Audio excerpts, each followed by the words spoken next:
I got double Got here. second, double. I know, double the size of the packet. Snuck that in. Oh. Want to do minutes? Yeah, let's go ahead and we'll start off with the minutes. We'll go ahead and call this meeting to order at 6:38. Do you guys have any questions or comments for the meeting minutes of January 8th? I don't. I don't either. All right, looking for a motion to approve the meeting minutes for January 8th, 2025. I'll make that motion. Second. All in favor? I, We'll move on to our first appointment here really quick. Charlie, do you want to come and give us an update? You want to look at me here?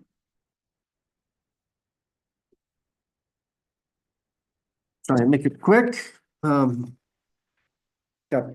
3 things, I guess. Give or take.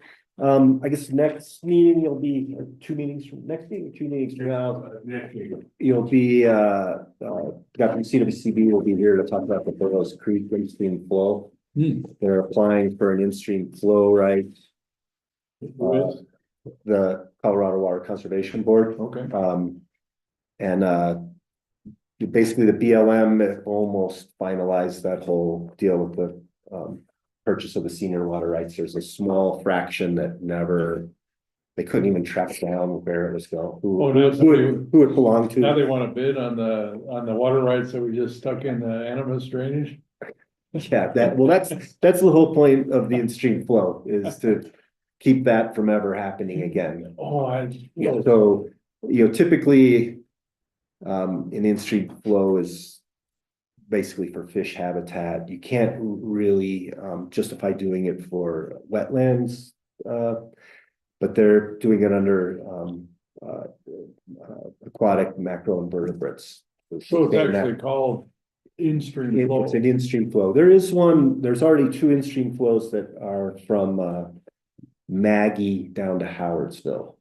The CWC had filed them a long time ago.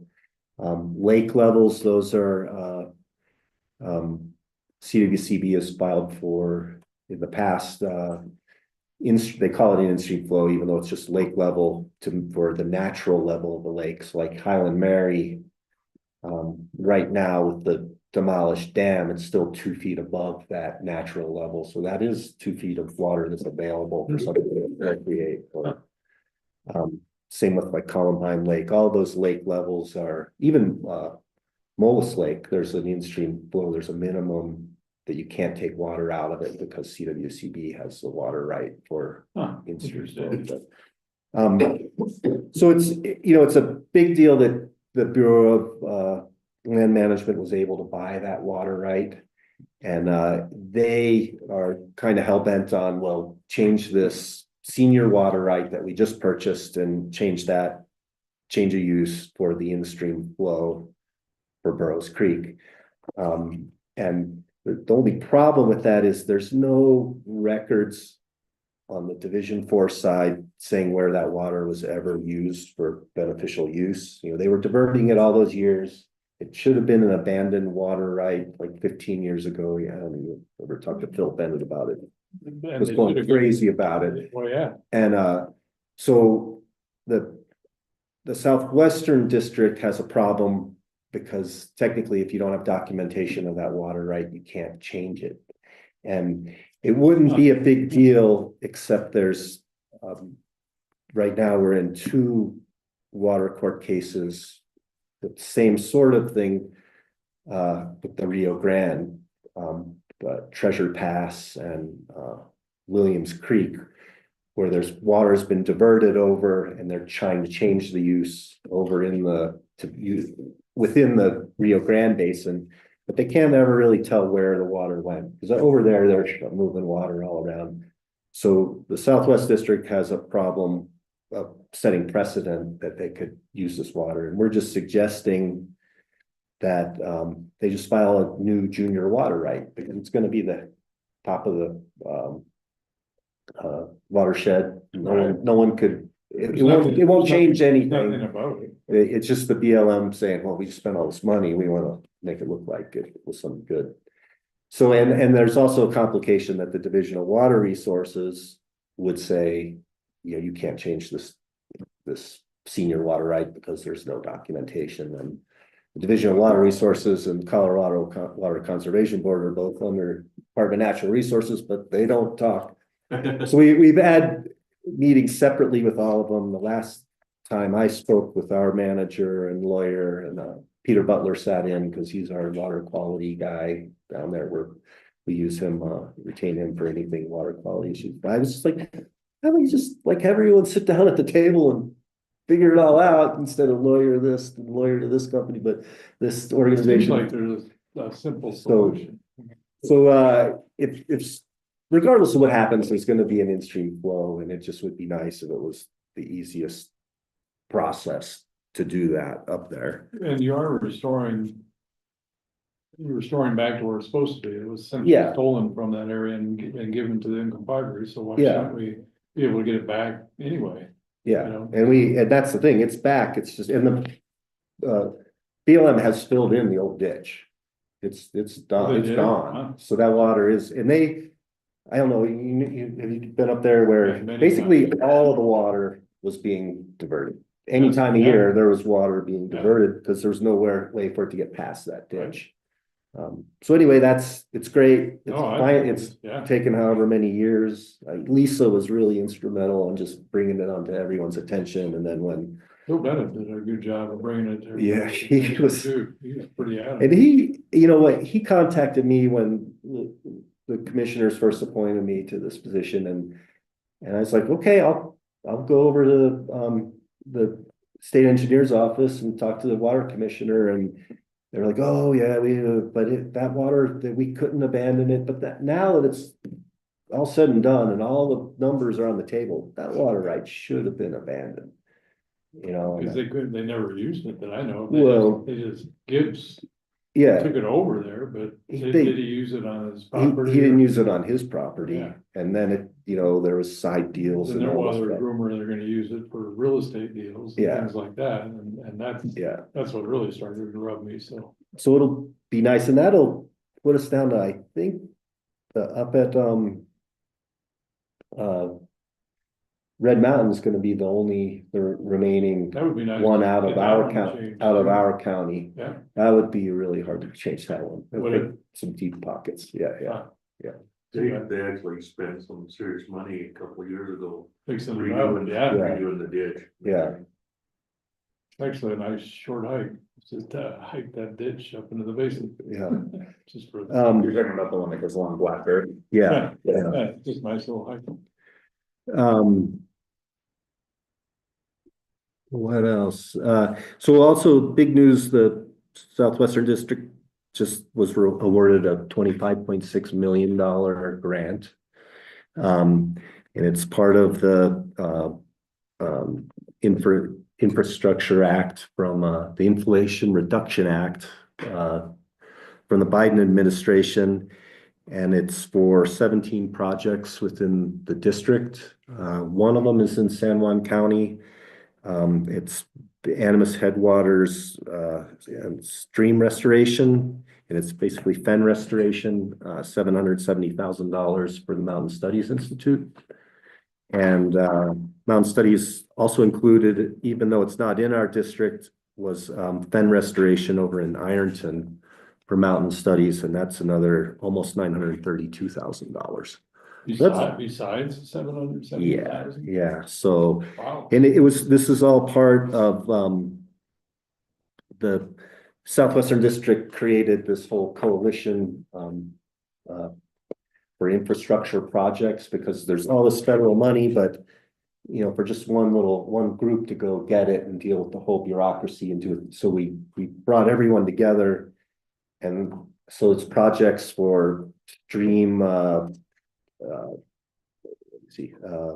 for like, it has to be for habitat. Though, it's this bucket of money is called the Colorado Basin Environmental Drought Mitigation Program. They call it B2E, and it's bank stabilization, invasive plant species removal, riparian and process-based restoration, erosion control, and wetland restoration. That's right up our alley. Yeah, so a lot of it's all over. Some of it's like ditch companies redoing their head gates so fish can, so there's Yeah. fish passage and things like that, but it's great that some of the money's coming here. And There's a pretty good article. on Can you that say the in name the again? Herald. Colorado Basin Water? it's the Upper Colorado Basin Environmental Drought Mitigation Program. I think there was There's a press release. yesterday's Herald or the Yeah, day before had a pretty good article on it. Yeah, it's in the Herald and we have it posted on our webpage. We did a press release and Is there any more monies available, not from that grant, but from the infrastructure thing? there is. We'd love to see a water and sewer go up to the powerhouse. It seems like a perfect project for the town. And water and that would probably be a different bucket. There is another bucket called B2W and they call it durable water projects, and that's more like reservoirs and things like that. But who knows now? I mean, this has been awarded. The contracting will take probably a year, and with the new administration, if they try and claw it back.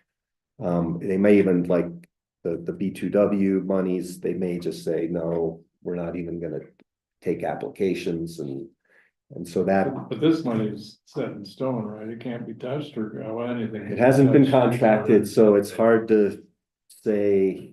Yeah, Hasn't been awarded.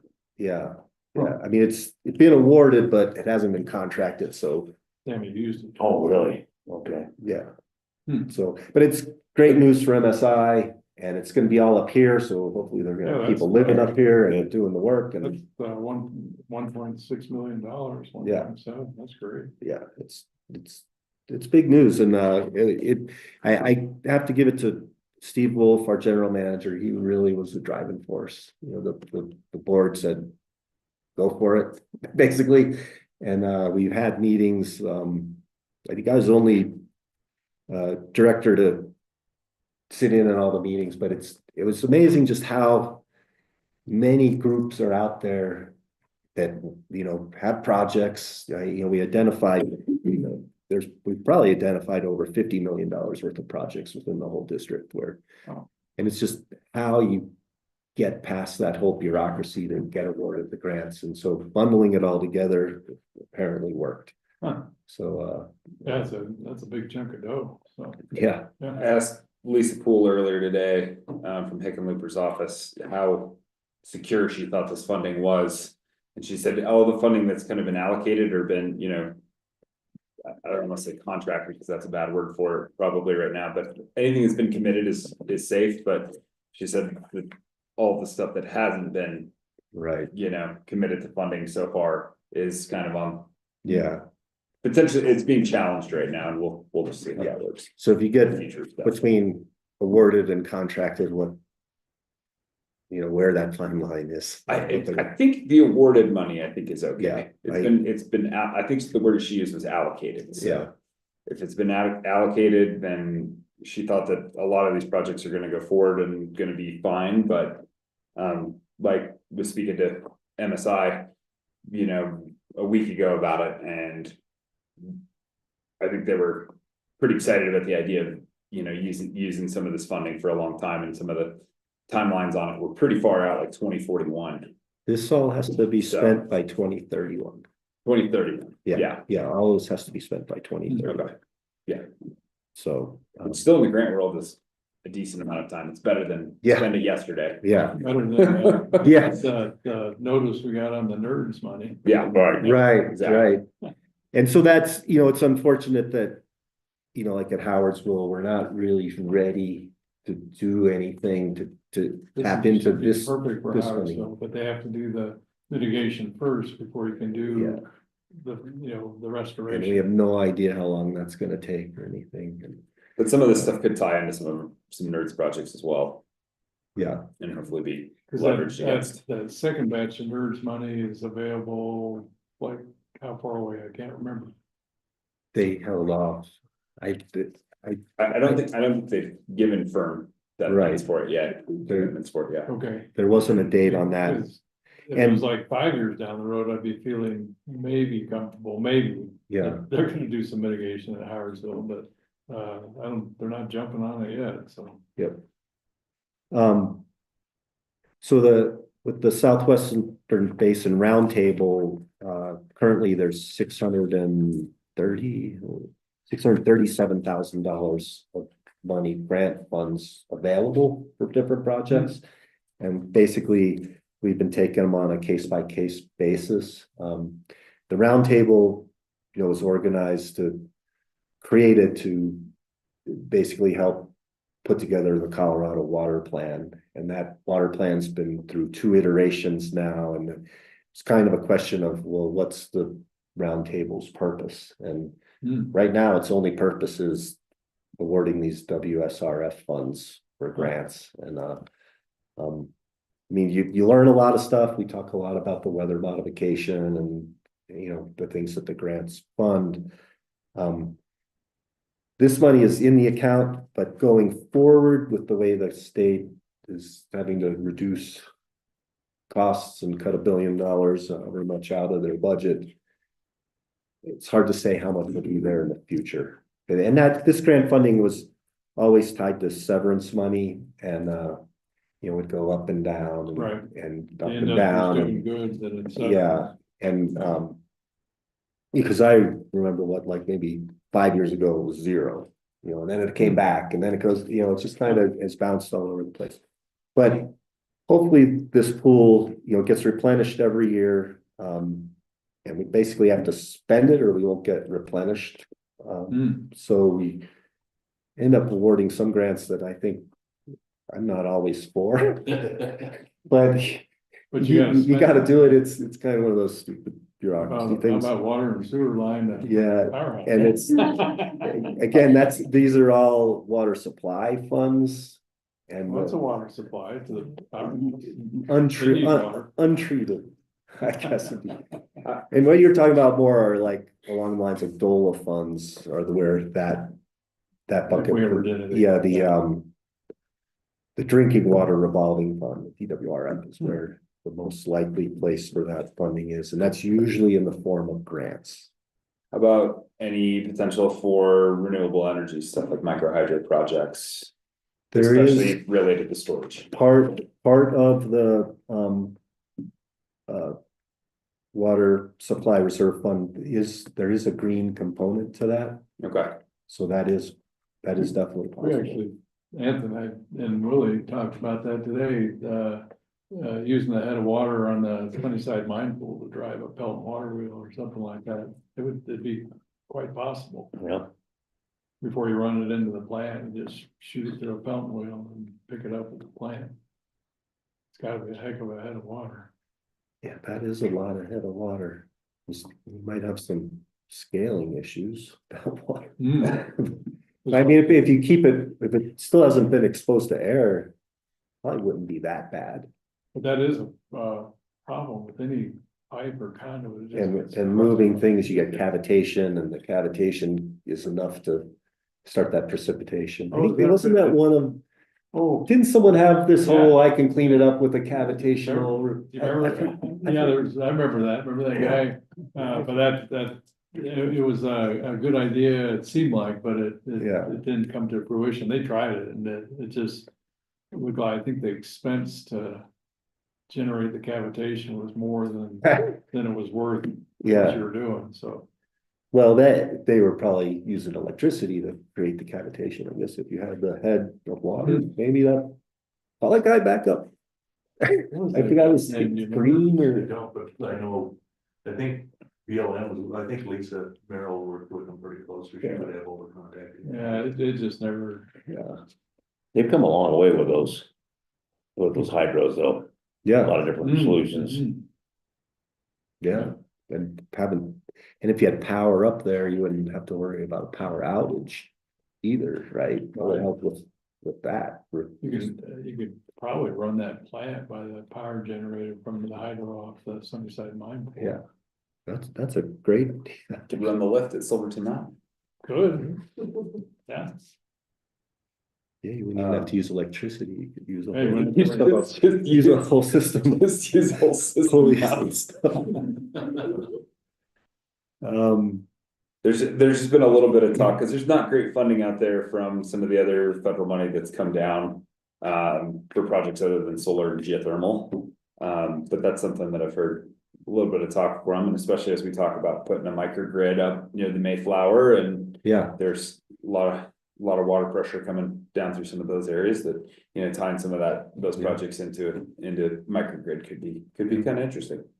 Highland Mary, Yeah. put that dam back. That's Highland my Mary and dream. Raster Gulch have both been suggested as. Yeah, Yeah. put that dam back up and, We are doing Raster Gulch, we do have a little hydro plant on Yeah. that stuff. I've also heard like some pretty wild ideas, I guess in Japan, they have these deals where they take hydro and they run the power hydro at night, and then they take and they pump it back up during the daytime with solar, so you just kind of Pump storage. continually do this Huh. pump storage and as means of water conservation, and yeah. A lot of people do that now Well, without even, Public Service does that at the Shoshone plant, they pump water at low demand up.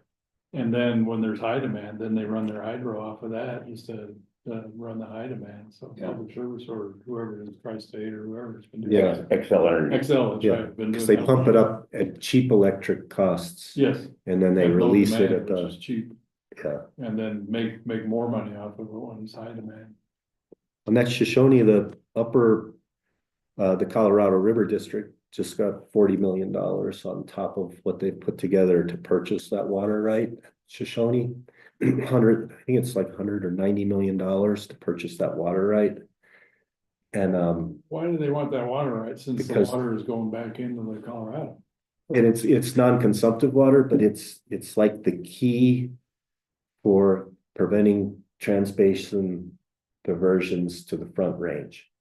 Because when they call that water right at Shoshone, they can't allow water to, it limits how much water is available for all these transbasin rights that go to Denver and the Front Range. So it's like the linchpin on keeping water in the Colorado River. For that reach. So that's from- why they bought it, so they can keep Yeah, it in the yeah. Colorado Basin instead of letting it go over. So they've almost put together the full amount. I want to say 90, it's over $90 million. They've almost put it, there's some legal issues, of course, the Front Range water users are suing I'm sure they and are. whatever. They're slobbering over that, I'm sure. Yeah, but yeah, that's just was a different bucket of money, but it was just awarded also. same through the infrastructure, It's through the Infrastructure Act. Yeah. But it was not. or sorry, Inflation Reduction, right? Yeah, Or was it okay. an infrastructure? I can't remember. which is which. I don't know, they Or both which- start which with an, spot came they both from start which. with an I. Yeah, Yes. the high bills. Let's see, finally, we've been involved with the renegotiation of the operations for guidelines for the Colorado River Compact that dictates how Lake Powell and Lake Mead are operated together. That expires in 2026, it has, by the end of 2026, it has to be renegotiated, which means by the end of this year, it really has to be done because it'll take over a year of NEPA analysis and whatever.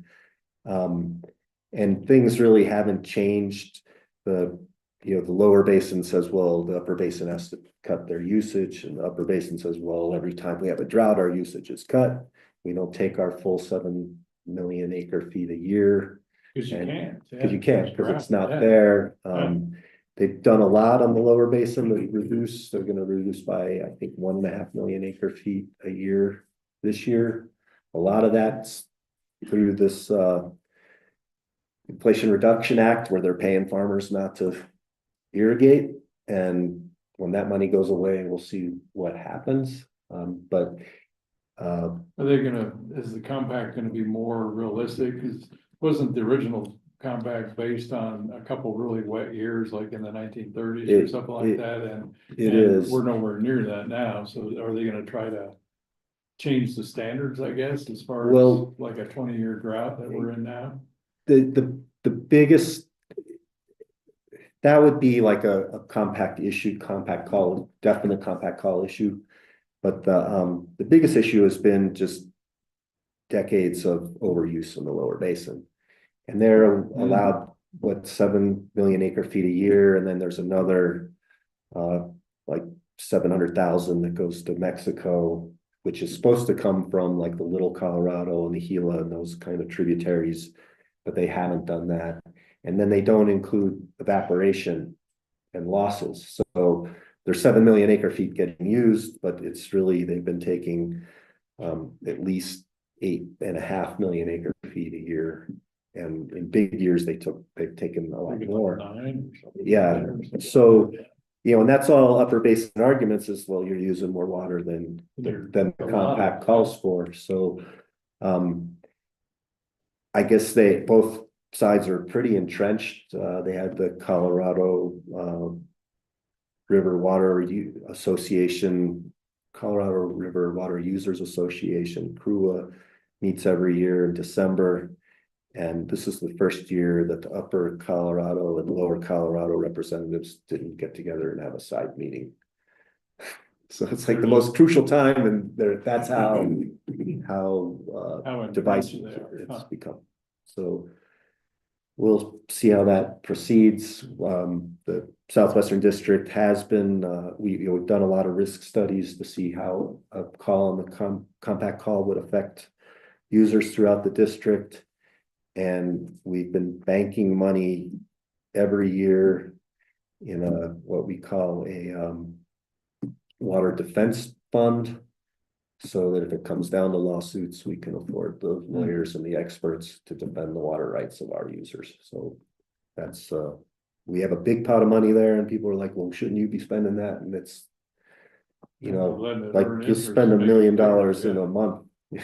On lawyers. On lawyers on this. So we've been banking it, and hopefully we don't have to use it, and this all gets resolved and we can start putting that back into projects. We also have a project fund, which we have to take grants every year. So the sad thing is that water goes to cities that shouldn't even exist in the desert. Yeah. Vegas, Tucson, Phoenix. Well, and Arizona gave up their priority to build the Central Arizona project, and now they are like, so now they're the first ones to get cut off on the lower basin, but now they're saying that's not fair. So it's kind of a keep the waters. Yeah. It goes on forever. Yep. I even read a science fiction short story where states were at war with each other over water. Over water, about that. And that's it, quick and simple. All right, thank you, Charlie. Again, Yeah, questions or No, anything, and hopefully, I mean, I want to sit here someday and say we've just got $500,000 for river restoration up there by Howardsville and everything. I mean, that's the goal, I think. I think it's gonna happen, which is until the EPA finishes with their, well, they're almost done with the sampling, but then they have to write the report and what they're gonna do there, and there's some speed bumps in the way, as far as, you know what I'm talking about, trying to. Ownership issues. Dennis was here, Yeah, yeah. Dennis be kicking me. But, Yeah. once that happens, then I think I hope money is available. Yeah, it could be a beautiful project up there.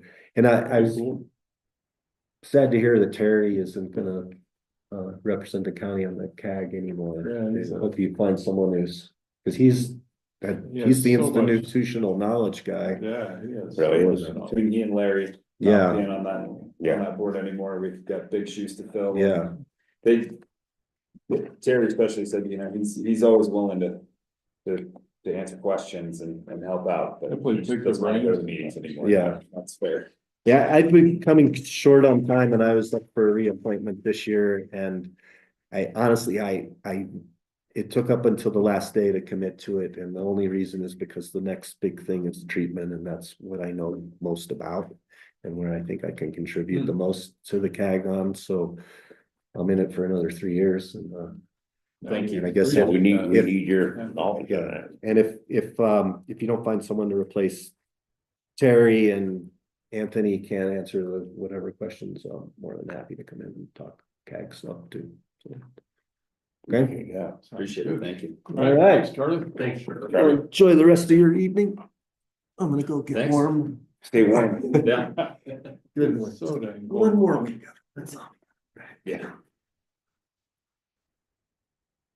All right, I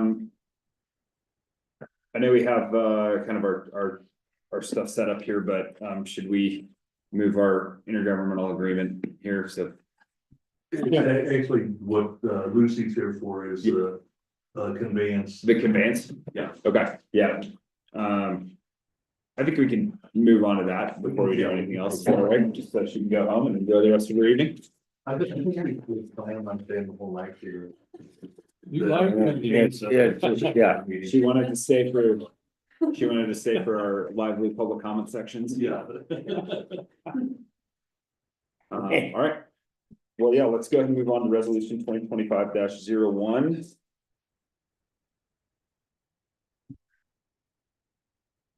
So essentially what the town is requesting is that we convey lots 1 and 32 to the town of Silverton so that they can build more apartments down there.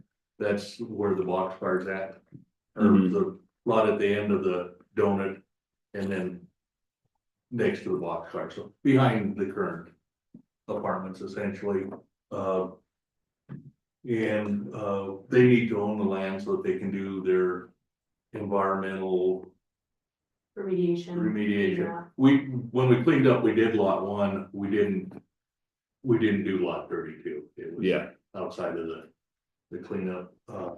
So they need to own the property so that they can. Start going through getting some funding to. Yeah. But you get And- brownfields funding for that, Lucy? Yes, Yeah. that's right, so that's within our brownfield scope, so Okay. we've had the phase 1 and the phase 2 done on lot 32, so we need to do the land conveyance before the phase 1 expires, so that we can do the remediation through our brownfields grant. There is remediation to do on that? Just a small amount on lot 32, Yeah. the scope is gonna be pretty much the same as lot 1 and the rest of the Ando Mountain subdivision. So just scraping down about 6 inches, so it'll be a quick cleanup. Nice. Do you wanna just, do you need a motion, Willie? Do you wanna read this part of the resolution? I think just a motion to adopt resolution 2025-01 and then just read the title. Okay, I'll make a motion to adopt resolution 2025-01, a resolution of the Board of County Commissioners of San Juan County, approving the conveyance of lots 1 and 32 of the Anvil Mountain subdivision to the town of Silverton. Second. All right, all in favor? Aye. Great, All right. thank you guys so much. Sorry, There I you go. got way through the last half an hour of water talk, but That was interesting, I learned something. Yeah. As soon as Lucy brings us the check. Well, actually, I need you to come in sometime and sign the quitclaim deed. Alex needs to notarize it, okay. and then when she brings in the big money, Huge money, look like, yeah, then, $10, yeah. we'll have it recorded and. It probably said, And I'll have that on Tuesday morning. it says $10 and a 6-pack. Oh, yeah, Yeah. in the fine print, isn't it? Yeah, pretty sure I saw that. That's no problem, I'll drop them off at your house. Yeah, I'll have that check on Tuesday. Yeah, So, there's okay, no big deal with it.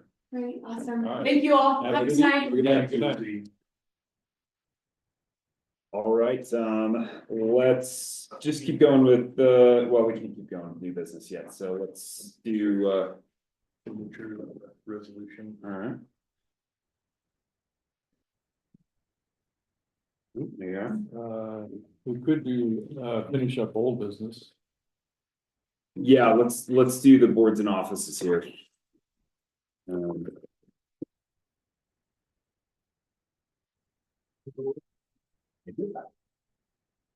I have a question on that. Sure, yeah, let's go. You want to, remember I mentioned the avalanche board? Yeah, Did you wanna? It says open, do we need, we had some interest in that from Is it Andy Gleason? Andy Gleason, no? yeah. Did he ever get back with them? I didn't hear from anybody. Yeah, and I haven't had a chance to talk to the folks that I wanted to talk to either, so. We can build. But we can fill it anytime, Okay, so let's so just. that doesn't affect Separate. the assignment, okay, Yeah, got it. no, if somebody comes in Yeah. and says they're interested in include their. Yeah, yeah. And like you said, you've got some folks in any case, I mean, they, Yeah. like you said, Scott, local folks could be Yeah, welcome on that. Yeah. One other change, is, we no longer need to appoint a representative to the town board of adjustment because they're changing the town board of adjustment to be the town board, so. Oh, I like that. I was gonna say, I'm sure that breaks your heart, Scott. Yeah, that's why we didn't have it on the list last night for the. Okay, no, Oh, good deal. it actually makes sense for town council as the board of adjustment, so. Okay, I like that. Yeah, Yeah, One less meeting.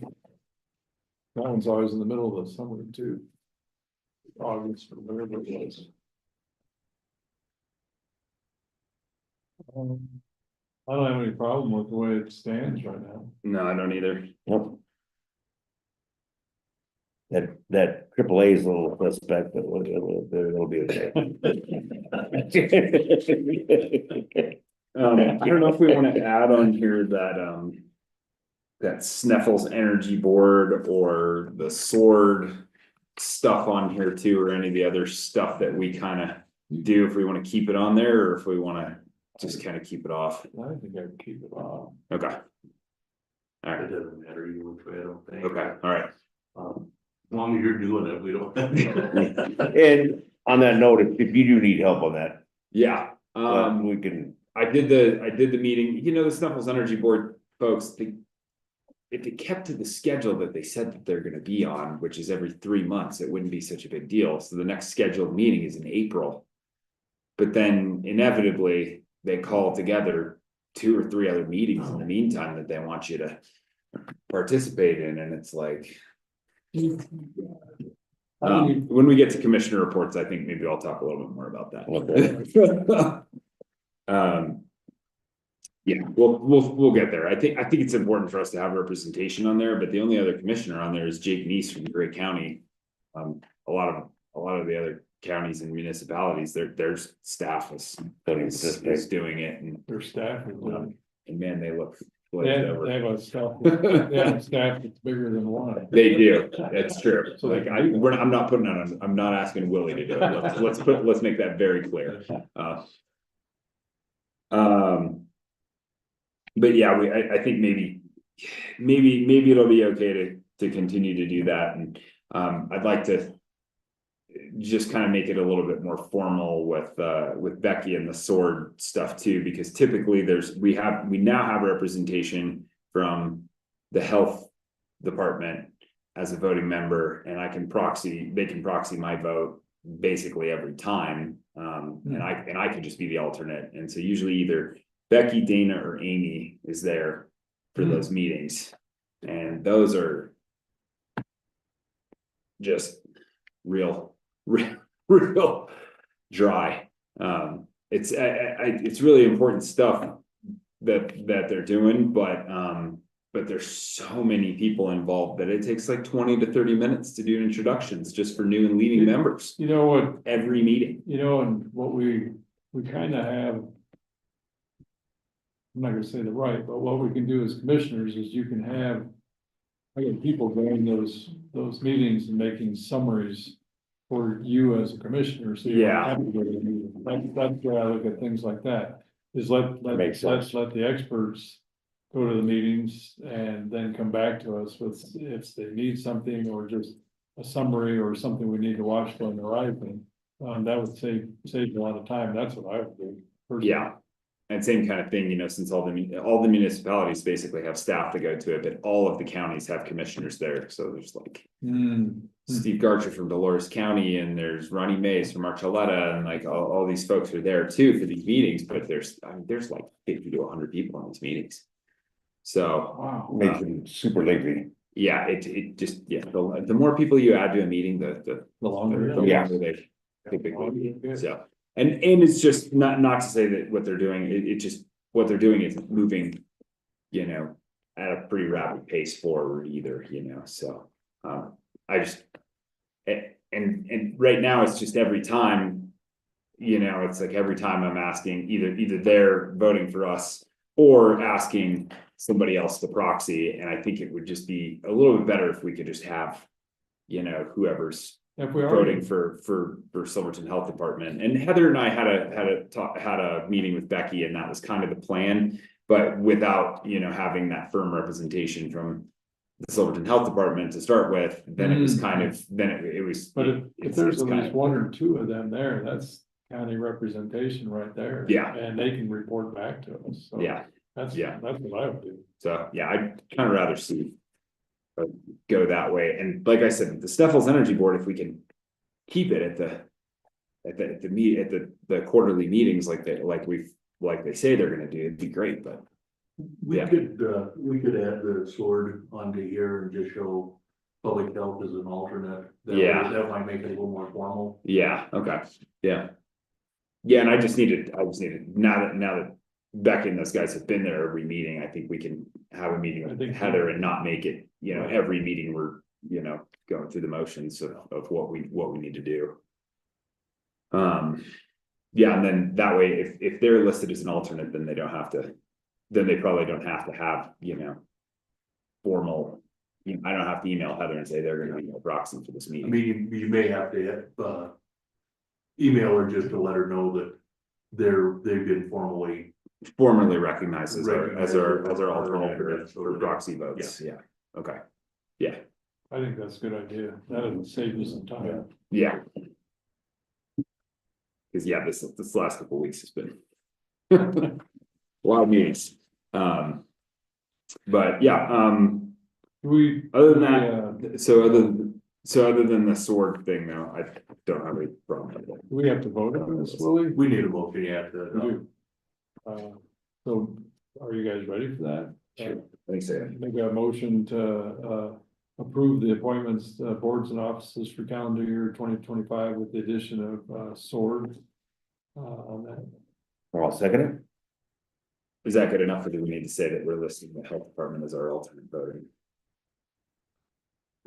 I'm sorry. Add that. Oh, do we need to also amend our motion to say that we're authorizing Silverton Health Department to be our alternate? No, because I've got that in there. Okay, all right, good deal. All right, and you seconded already, so we have a motion and second, all in favor? Aye. All right. All right,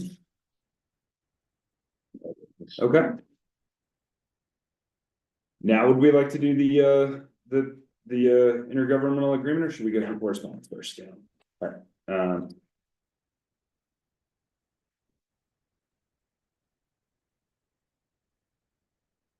Did Dennis look at this too? What's that? Has Dennis looked at this? It's the one we've done before, it's a renewal. Oh, okay. Jim just sent it to me today. It's just on a yearly basis when we do. I think it is, yeah. Okay, you just want a motion then? I do. well, so Sorry. on here, just before we go on here, it says in here, the revised plan attached here too. We already saw that. That Wasn't that the plan we saw a couple weeks ago? when was Jim the one came? we adopted in Okay, December. in December, okay, I just wanted to make sure we didn't need an updated copy No. from 2025, now that we're in the new year. No, From that one to review, okay, all right, I'm okay with that then.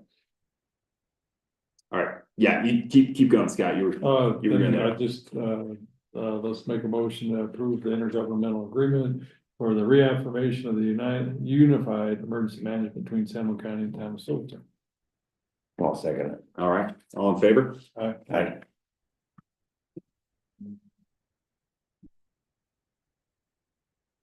All right, correspondence.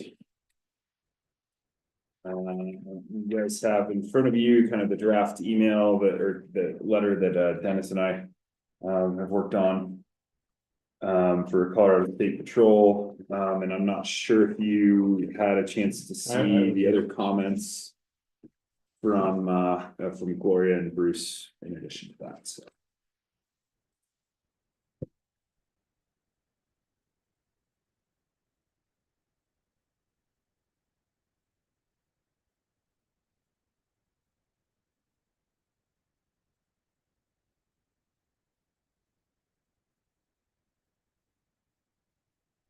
That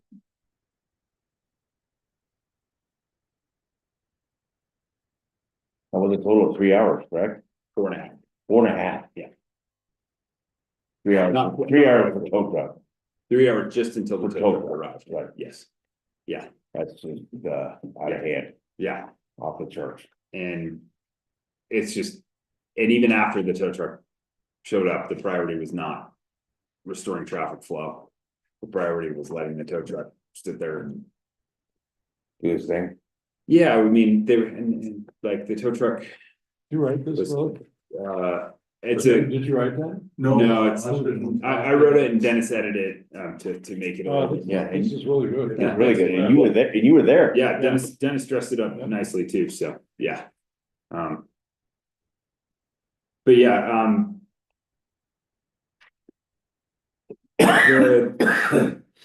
yeah, and then, you know, and even our deputy was on duty, and I'm gonna say this again publicly, because Adam was, about as professional as professional could be up Good. there with Colorado State Patrol and the situation there, and I would have been pretty livid if I was in his position to Sounds not like been notified. sounds like State Patrol wasn't as professional. Yeah.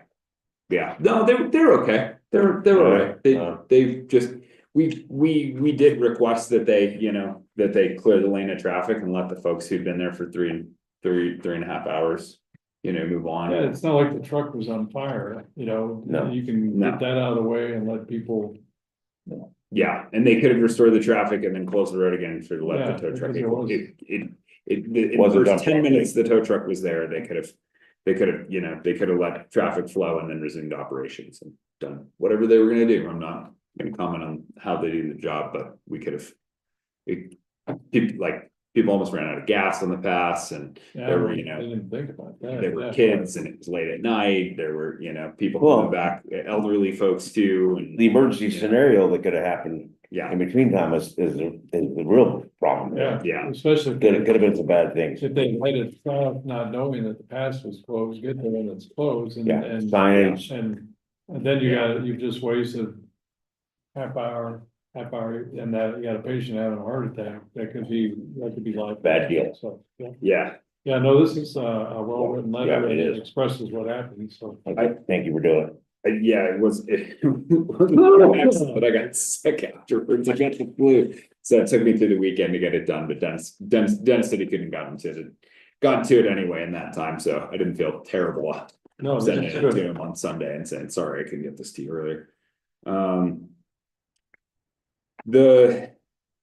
The other comments that I did think we could incorporate in here, Bruce made a couple good points in his comments, just that. That we can't have an officer, if CSP is gonna respond to the event, then they need to take charge of the event. We don't also need to send an officer up there to be wasting our resources up there. And then just also saying that, you know, animus towing isn't trying to get on rotation, but I think that's something that we can probably say both of those if we feel good about this letter, in a work session with CSP, which we're requesting. Which I think we really should have a work session with these guys and sit down if they're not. I think everything just is better if we can just sit down and face to face, you know, talk to these folks, or at least have them on Zoom, you know. Right.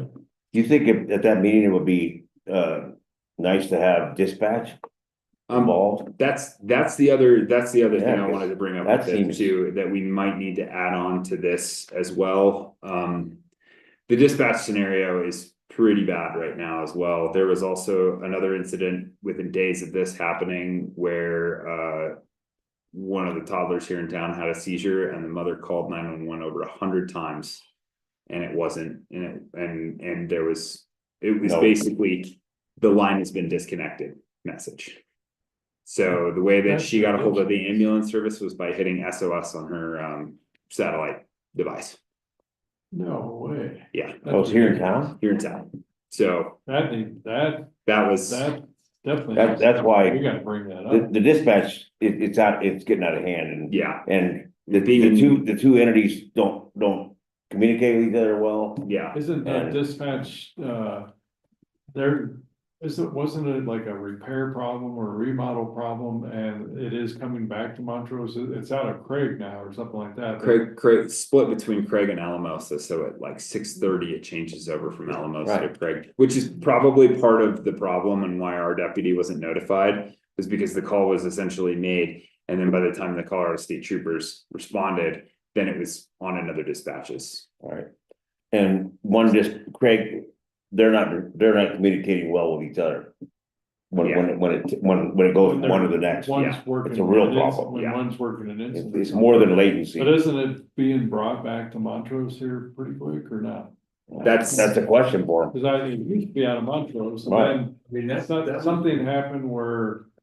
I don't know if they had to move it or something broke down. I can't remember why they had to move it. I To thought those two other. I thought I they don't were know. doing a remodel of the dispatch Yes, I center. think that's that's what it is. upgrading everything. Yeah, And we'll have it back as soon as that upgrade is done, but nobody's given us a timeline or anything like that. That needs to be asked and answered. That's. I what it think, was. I think if they did give us a timeline, I think we're past it. Oh, I'm sure. So, but, and I know delays happen, there's also just. Maybe some things that we should talk about just with the increased cost of the Montrose Dispatch Center and some of the, I mean, ultimately, the Colorado State Patrol won't wanna say this, but they're ultimately trying to centralize dispatch centers and move things closer to the front range. And if that happens, if they are gonna shut down the Montrose Dispatch Center, we do not wanna be stuck in this scenario where we're permanently, even temporarily, this is really problematic. We want a dispatch center on the western slope that's. That actually knows the Yeah, roads and terrain. yeah, Cause the guy in Craig or Alamosa. No, they don't know where milepost 72 is and what's there, you know. well, no, and it's a problem, I mean, I've run into this, I have no idea which mile marker all these things are, and if you can't see a mile marker, then you're saying next to Andrews Lake and. You have no idea, you know, just as an Cause example. we know the landmarks, but they don't. Yeah, Yeah, Right, exactly correct. yeah. it's, I think They always ask me, where's the mile marker? I So, don't know the mile. in that meeting, I'm just wondering, is there a possibility to get dispatch involved in it? I would like, and I would actually like You know? to say that we've just experienced problems with dispatch. Just in addition to our letter, you know, that we have other concerns about the dispatch in Alamosa and Craig. As well, and I don't know how much longer we can afford to continue to have these problems that I think will continue to be ongoing. Versus, should we start engaging talks with Durango Dispatch Center or a different dispatch to see if it makes more sense? Because this is something that we did talk about a little bit when the dispatch costs went up. Of like, if these costs continue to rise, do we start talking about to Durango about dispatch or different offices about dispatch services? But I think it's an important thing to say to Colorado State Patrol. Absolutely. The dispatch services are not adequate right now, and we need to. Some of these issues need to be resolved. But yeah, I have no idea. I have no idea if Durango Dispatch would take us on, or I don't really know that much about their shared service agreement with Wapauga County and Durango. You know, I would assume it's like Durango Fire and Wapauga County and City of Durango Police Department. I have no idea who else. You know, utilizes that. I've known people who've worked there through the years, but that doesn't mean I know anything about their organizational structure. I mean, who's Cortez using, who's Rosa Springs using, who's. Yeah. I'm just curious. Yeah. If they're using, that they all use Durango Dispatch or something, that would make sense, cause it's something okay. Right. Yeah. Just maybe a food for thought for the future, and I do think that we should say something in here that, you know, that the dispatch services are contributing to these problems, to the communication problem anyway, so. And I don't know exactly where to do that, but if you guys are okay with me authorizing Dennis, then, you know, Jensen, I can wordsmith out a little paragraph about, you know, dispatch problems in here. Other than that, I'm okay with this letter, how how it stands, Yeah, even if, good luck. Yeah, Just need consensus, Willie. okay, this consensus is okay, All right. Well, that's great. yeah. Um.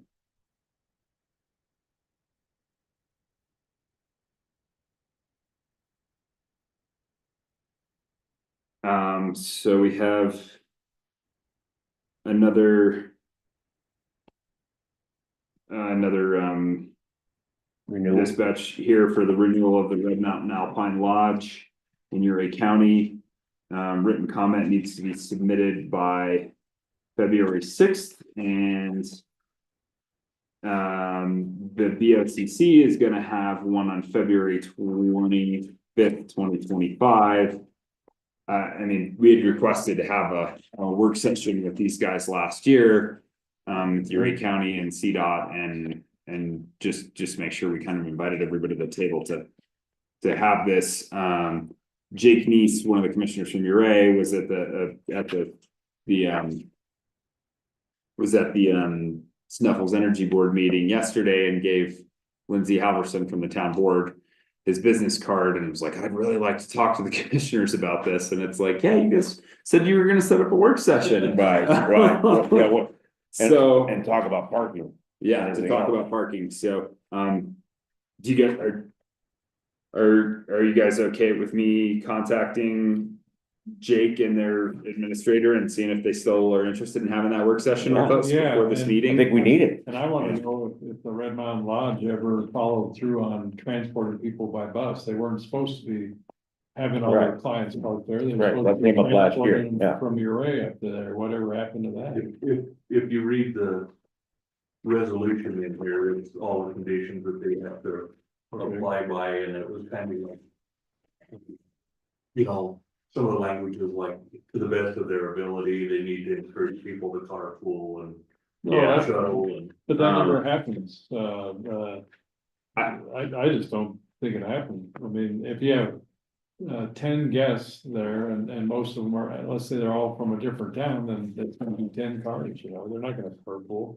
I felt like I saw some cars still parked in the parking lot areas up in Salmon County, that were definitely users from Red Mountain Alpine Lodge, even after this last year. But I wouldn't say that it was like an overwhelming majority of the cars up there. No, it But seemed like a little better this year. it has seemed a little better. Yeah, I make that run a lot. Yeah, I was gonna say, Pete, Is it- you drive that more often than any of us do, so. Is where they're parking right above the Blue Point there, when you come in that, and you see a lot of guys parking, is that the lodge people? And you see them also, they cleared that area out on that road that goes there to Red Mountain Town. I'll guarantee it's both, So they've Okay. been. yeah, The smaller lot there by Blue Point, Right. Definitely all those users are Red Mountain Alpine Lodge, and that's their designated off-street right, parking. not further down the road where you're talking. And not about. further down the road, yeah, where you're talking to, or, yeah. Their designated parking. Commodore Gulch is road like takes the, off to Red Mountain Town. But there is. Across the way. A lot of cars just below that, about 2 blocks. Right, I know you're talking about. There would be skiing, probably Senator Beck Basin Yeah, and stuff. yeah. Is that some of theirs too, or not necessarily? I bet it is. some of it, although more frequently, I think they park in Salmon County on this. And Right. I'd really like to know if they followed through on a shuttle or anything like that, if they made any effort at Again, all. Yeah, Giving him permission to set up a workshop, or work session. Yeah, yeah, and I would have liked to It hear. it, never you know, happened. because, The workshop would have been great, and it, and it really was affecting some of our guide services and Avalanche School. Absolutely. You know, because they couldn't, there was no parking. And you're right, I mean, you know. we zoomed them all in on that thing and like you said, it's got nothing Yeah, it Nothing just happened. seems Here it really is. been Here it is, unfair, January. unfair that Right. a business that gives us no benefit at all, tax wise or anything like it, is letting all their clients park on San Juan County, precluding the use of that parking lot by our people, so.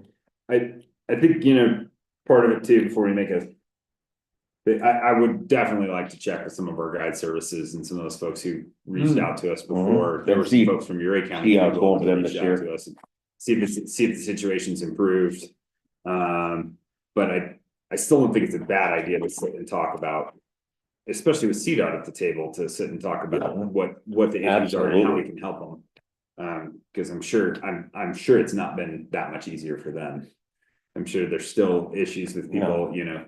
The only difference this year is there's been less snow. I was gonna say that's That's the only also a big difference for them, contributing because- factor is that we haven't had it Right, on snow, right, so and- the parking may not be such a big issue when we have it on, when it's not that big of a year. Yeah, but if you have, It But could who knows be- what the year is gonna be? Or, yeah, who knows what next It could week is change. gonna look like. yeah. Exactly, of this spring. You know, and if you wanted to, we could just resend the letter we sent last year, and, you know, I just send them an email and say that the, you know, the commissioner's position is the same as it was, as reflected in the letter received last year. Yeah. And that, you know, and that we're sorry that we weren't able to,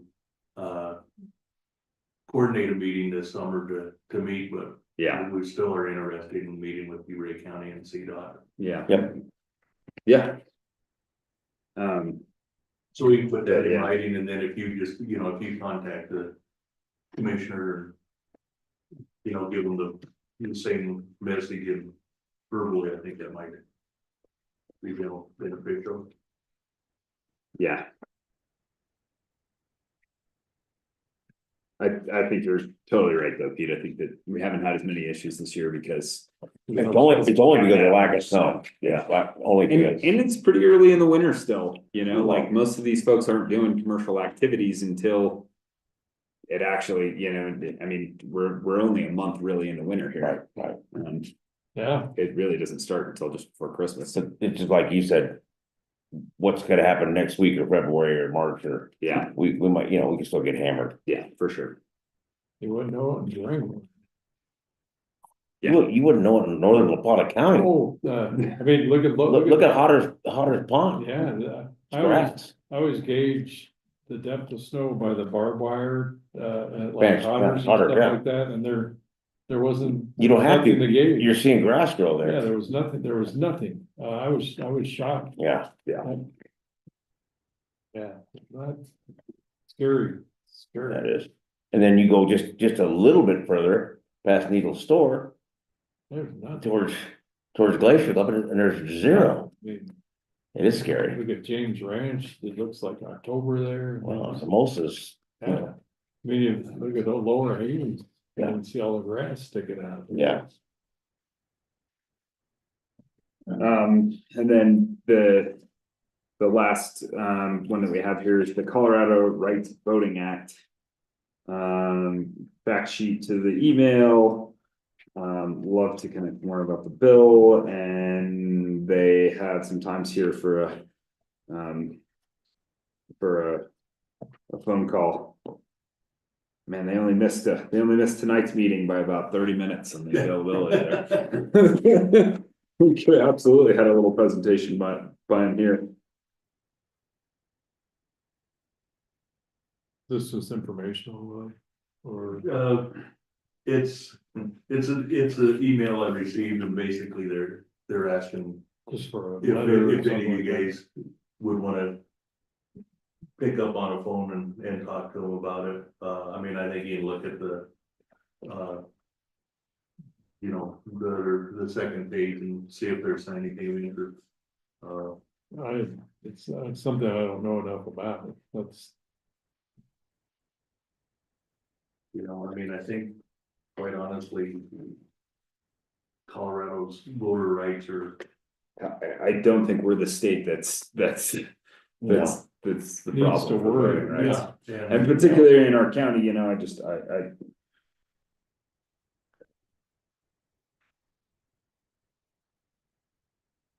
Yeah, when you look at the bill components, it doesn't really. Nothing pops out at me.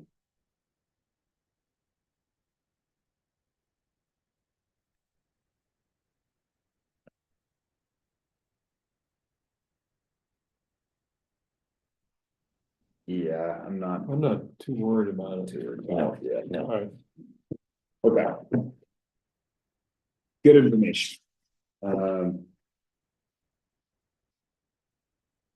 right, well, then, I think this puts us on to public comment. If if we have any members of the public who would like to comment on anything regarding county business, please go ahead and do so now. Seeing none, we'll close the public comment portion of this meeting. Great work. Good job. Commissioner. We'll open up commissioner and staff reports. Yeah. I've been trying to get a hold of Lisa Poole and haven't. I mean, she called me and I wasn't available, and I've tried a couple times. So did you finally get a hold of her? Yes, I talked to her this morning for about a half an hour, so. About county issues and stuff like that? I did, yeah, Oh, good. and I've been back and forth with her too for weeks, so Okay. don't feel bad. Okay, yeah, I definitely, I talked to Lori, talked to Anthony, just try to make a list of things. Yeah. Did you talk EPA stuff? We did talk a little bit of EPA stuff, but I told her that you were our point person for EPA and that you'd have a Okay. lot more detail. She would like to come to potentially our next meeting. That would be better. That'd be good, Yeah, yeah. yeah. That'd be So great. she said that the like morning period might not work for her, but would be available to meet with us in the afternoon. So I think it'd be all right to, schedule to meet with her, Well, any opportunity to meet with a senator's aide is a good opportunity. So, Yeah. Yeah. And honestly, it wouldn't be a bad idea to reach out to John Whitney and have both of them Right. here. It's kind of, it's easier for both of them to hit us at once and tell us Mhm. what's going on as well and hear from both of them and Sure. hear it from us. That way we don't Sure. have to, waste our breath to say it twice, but.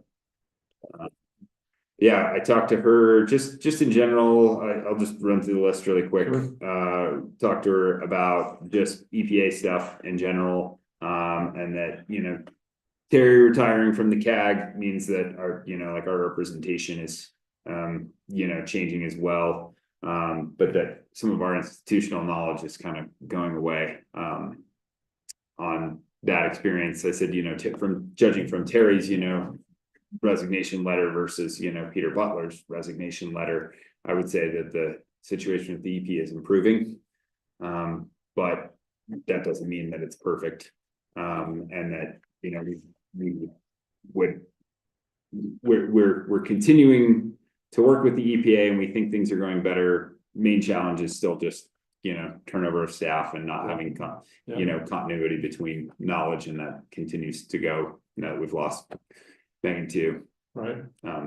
But we still do have Joy, which is Yeah, good. which is great. Yeah. So It is good. Joy is about as long a running member of the EPA as we have so far. So Anthony felt like she plans on making this, it's kind of her thing for a decade. Yeah. that's great. All Yeah. things, Rare. all things being equal, she hopes to be here, another 10 years and, finish her career up here. Yeah. Which Great. would be fantastic. Yeah. So, And I expressed that of course, we'd like to see the EPA, contributing a little bit more to the damages of the roads and things like that in the county, Right. but Yeah, that didn't elicit much of a response, so. We'll see. It would if we sued them. I mentioned the Pole Creek thing to her that we were, interested in. What was Bull Creek? That we're interested in building a river Oh. crossing there to prevent the public damages, and that we understand that, funding is tight, and that it's a pretty remote area, but Sure. especially when I explained to her that it was the original route in and out of Silverton, it kind of piqued her a little bit. And Sure. she's never been up there, so maybe when we have the meeting this summer where we all put boots on the Yeah, ground, wave arms in the air, point at things, yeah. that she said she would appreciate an invite to that meeting and a chance to go up there. Sure. So that would that'd be great. It's easier to talk about something if you've seen it, so. Yeah. Way easier. We could bring a boat, go up there during runoff. There you go. There you go. Bring a canoe. Free San Juan Who's the County commander of that ship? Drown Yeah. and hold- I think we could throw a big, grappling hook across a river or something like that, and pull each other across. There you go. I just talked about healthcare, that even though they're burying their heads in the sand in Washington about healthcare, it remains a very large issue for our constituents and the aging demographic of people in our community, and that our community is moving forward with trying to, do what we can for our citizens, and that we're seeing situations improve with having a clinic operating 5 days a week, but that doesn't mean that our funding for health department and other folks are gonna last forever, and that we just, Sure. healthcare and insurance is a hot button topic, and Yeah, it is. even if it's a 4-letter word in Washington, it's a problem for the average American. Yeah, it is. And we talked about, Inflation Reduction Act, for Hickenlooper, he's not on any different committees, so he's still on, natural resources. And same committee, so he's not changing, but yeah, they did say, I tried to pin him down on what kind of changes they saw coming for us with the change of, changing of the guard here, and, really, other than the challenges of the Inflation Reduction Act, she didn't have a ton to say. I So, don't know yet. Did you bring up, overuse like Ice Lake? I did not get a chance to Okay. bring that I up. mean, that's We one- ran out of time too. Sure. We'd scheduled 30 minutes and it went 45, and Okay. yeah, and she had to jump to another call, so. And actually, one of the EPA things we've talked about is, we really wanna, once they've remediated these sites, we wanna protect them, and one of the things we wanna protect them from is sheep. Yeah, And sheep are a problem, not only for the remediation sites, but just the fact, that a government entity is giving leases to sheep people, knowing that there's private property interspersed amongst all their land. That's just wrong. It is, I mean, it's just wrong. Sheep is always on my radar. I almost swore, I almost just swore here for a second. I figured that you would give her enough of the sheep and that I would not. I had limited time to Well, you run cover through the it, sheep, so I huh? couldn't quite cover everything I needed to. And just, bighorn sheep interaction, that's not a good thing either with domestic sheep, and, it's just antiquated, Yeah. that's all I can say. And as part of that healthcare program, I did tell her, desire to expand our ambulance services and potentially have other services in there as well to operate healthcare out of.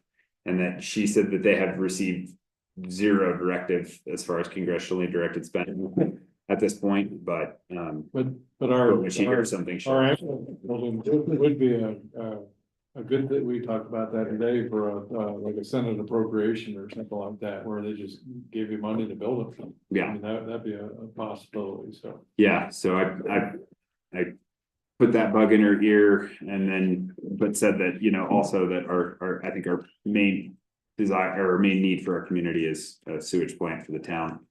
And so if the town is gonna go for a sewage plant, that we would not be competing with them in that, Sure. so, yeah.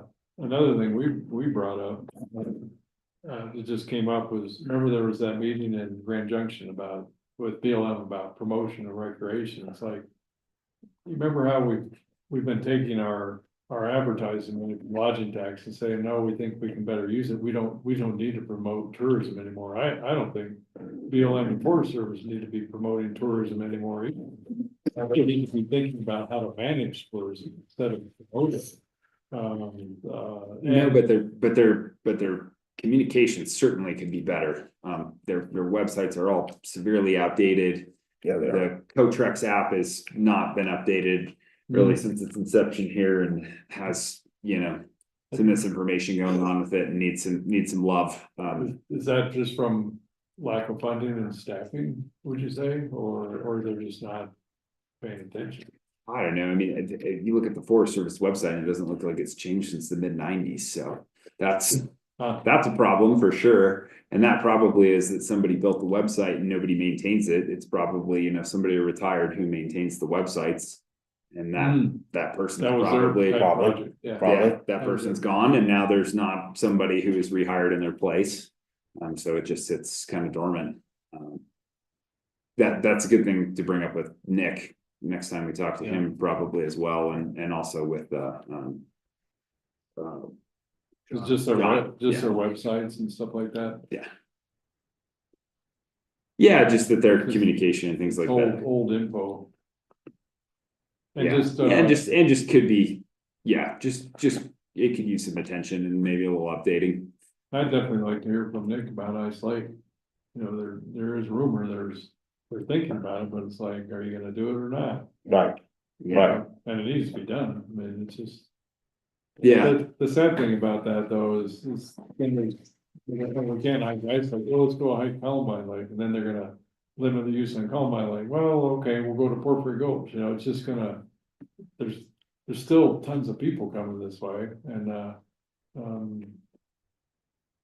I always felt like Ice Lake was the sacrificial lamb, where should we go hiking today, Ice Lake? That's what I would do. I've always. It is, done that. I yeah. hate to say it, I send them all to the same spot, cause they all go to the same spot then. Well, and they do, they all yeah. follow it on Instagram, even if there's somewhere else to go and it's July. you send them there, I like it, I do, yeah, yeah, because then you keep them all there instead and of. if you got a couple dogs, bring them.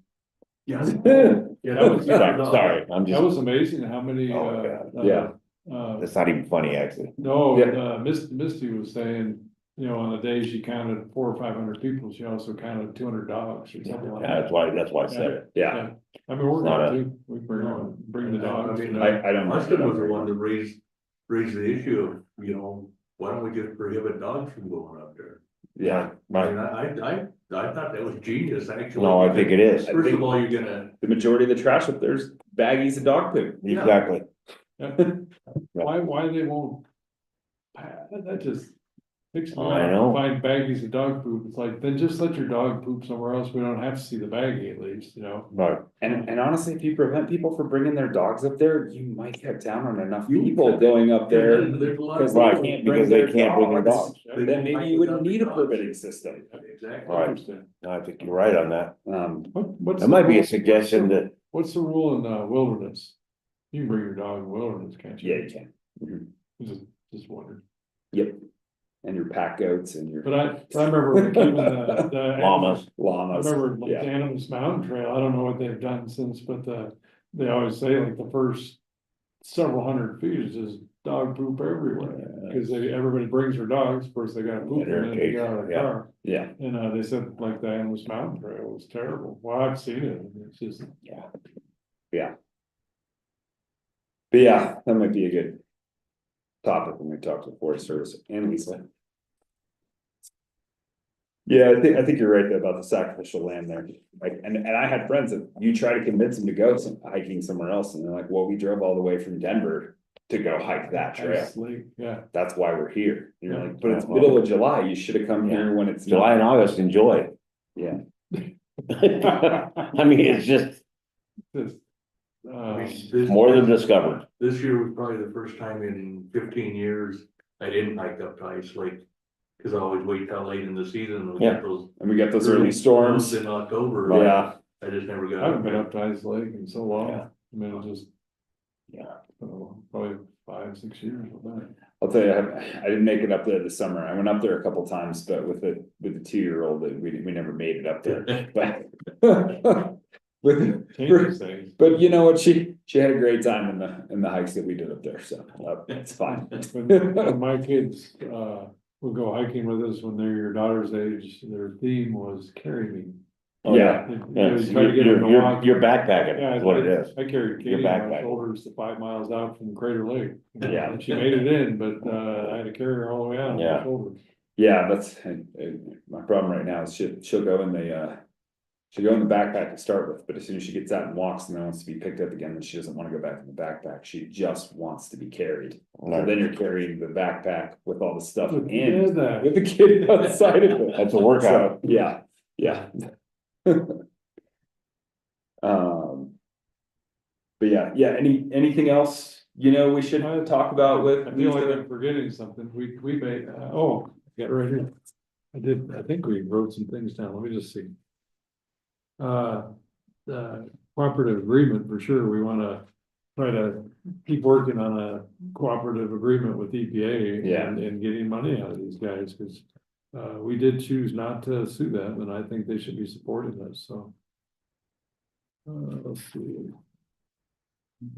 Even just,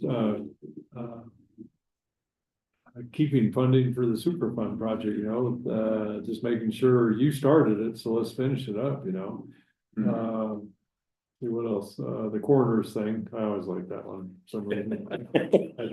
Well, why are we paying for deaths that happen on federal land? That just, I don't know,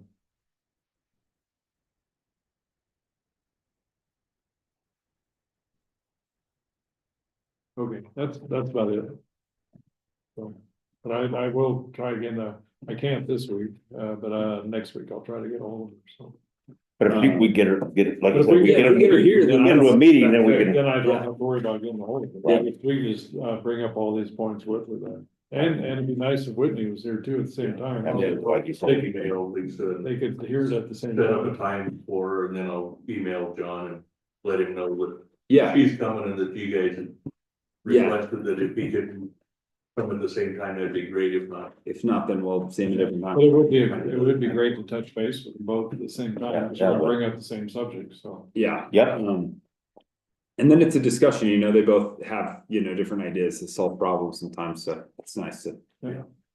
And the only other thing that I haven't brought up yet is I just talked a little bit about, you know, renewable energy and, you know, electrification and some of the green energy initiatives that are kind of going on, and that, you know, we're gonna be looking to do some energy resiliency projects with a microgrid that can power the town in the event of blackouts, and that, you know, we appreciate the support when it comes to that, and that. And all that funding could be cut. Yeah, It could, I mean. Yeah. He denies climate change, all that, they're promoting fossil fuels instead of renewables, so. well, if we need a big generator up on Pond One instead, I guess that. It's not quite the same, but. no, But maybe. well, and we talked about just getting EPA to be a little innovative when they do their treatment plant up there.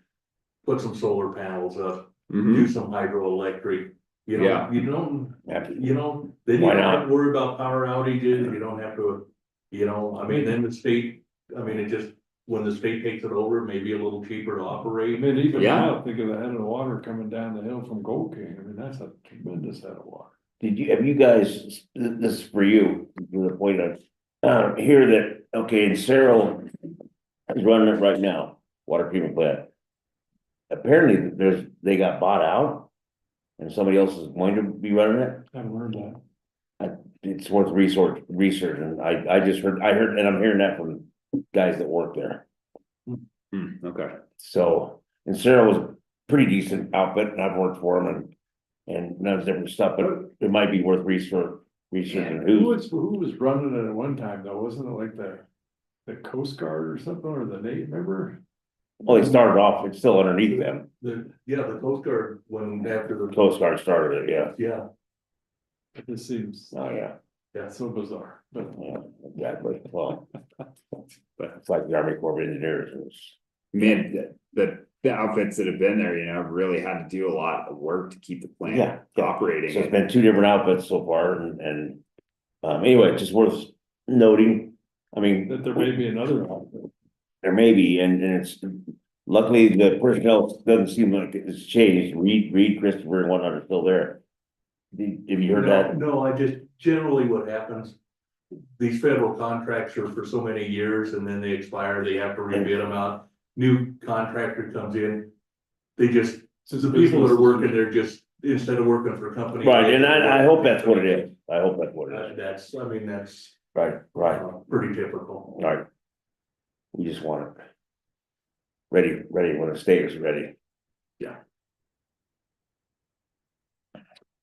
Other meetings you guys had? I didn't have any others, it was just that one. Are you, I have a couple, but you go ahead. no, go ahead, mine's quick.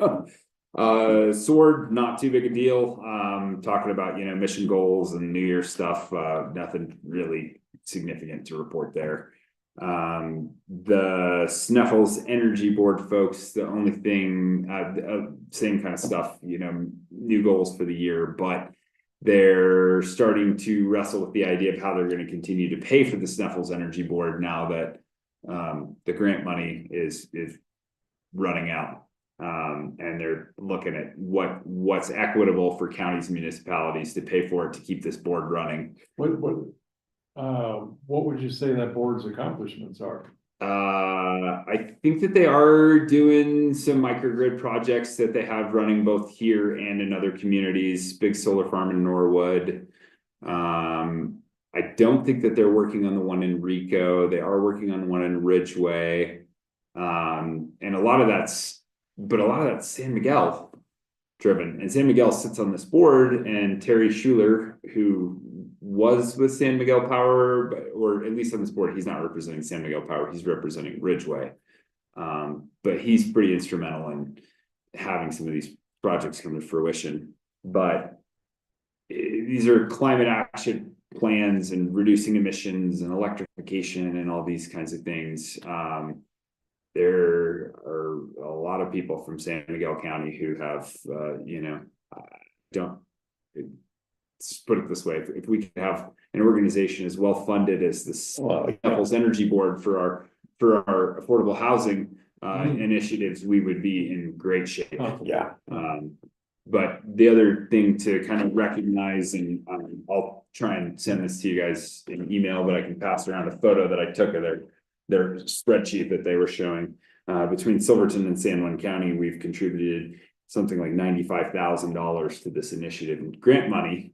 But so when they come to us, if they come to us and say that they want a lot of money from us, then we should, point that we've contributed more than, town of Silverton or town of Telluride and Mountainville to this. Yeah. So, and I think a lot They of have all the money. Yeah, and a lot of this was the climate action plan that we saw from them, from Eco Action Partners last year that came to the town and the county. Where'd the grants come from? I think Gloria got some of these grants for the Eco Action Oh, I Partners. think- I think they came through the town for this, but. Yeah. But some of the ideas for fund, how to fund these were, do you split it up by how many people live in certain places? The county would be in great shape for that. Yeah, because right now they have us lumped in, and Gloria chimed in and said that they should separate out town of Silverton and San Juan County. And I was like, Yeah. that works for us Yeah, we have because like 2 people in the county. Yeah. We'll give you $2. yeah, and then, or energy usage was Terry Schuler's idea. Even though Silverton Mountain probably uses some energy for the lift, and EPA, it's probably far less than any. But our other. energy use is a lot less than it was, say, like 30 years ago when the Mayflower and the mine were growing. Yeah. It's negligible. Some of these metrics that they're gonna potentially, judge our contribution by should mean that we contribute pretty low amounts. So, but I think, combination between they were trying to put all the elected officials of like 2 of us that were there on the spot, and then everybody else is stuck trying to speak for their elected officials as employees of town of Telluride, San Miguel County, things like that too. So it was like a 45-minute long discussion about, how do we charge people fairly to have these, to continue having these initiatives run. And everybody, was like, we can talk about some of these ideas, but until you give us some ideas of what these metrics are and what it's going to cost, we can't really tell you how our elected officials or our boards are going to fund something that you don't know what the funds are for. No. Yeah. Are any of those funds going for like a paid person is there anybody that's just being paid by these, the Eco Action Partners have 3 people there, I believe, and the Sneffels Energy Board is at least 1.5 people that are paid. There were some discussions, like there was a guy from town of Telluride who was saying, that they did have, that they understand that they're a big player in this and that they should disproportionately contribute, and that if certain other municipalities and counties can't contribute or don't have the resources to contribute, that we should still have them sitting at the table. And even if they can afford to pay very little or can't afford to pay at all. So it at least was a good conversation in those kinds of ways, but, yeah. Unfortunately, like, you know, I don't have a lot to tell you as far as like what they're talking about potentially charging us for going on in the future, but they're having that talk, and the more that I know, and that's something that I said was just like, you know, I can't really speak for my board without knowing what potential costs there are. Right. But yeah, the good news for us is I don't think it'll be a lot. Based on county population, we'll go with that. Yeah. Yeah. But yeah, that was like 45 minutes of a 2-hour conversation. I was like, oh.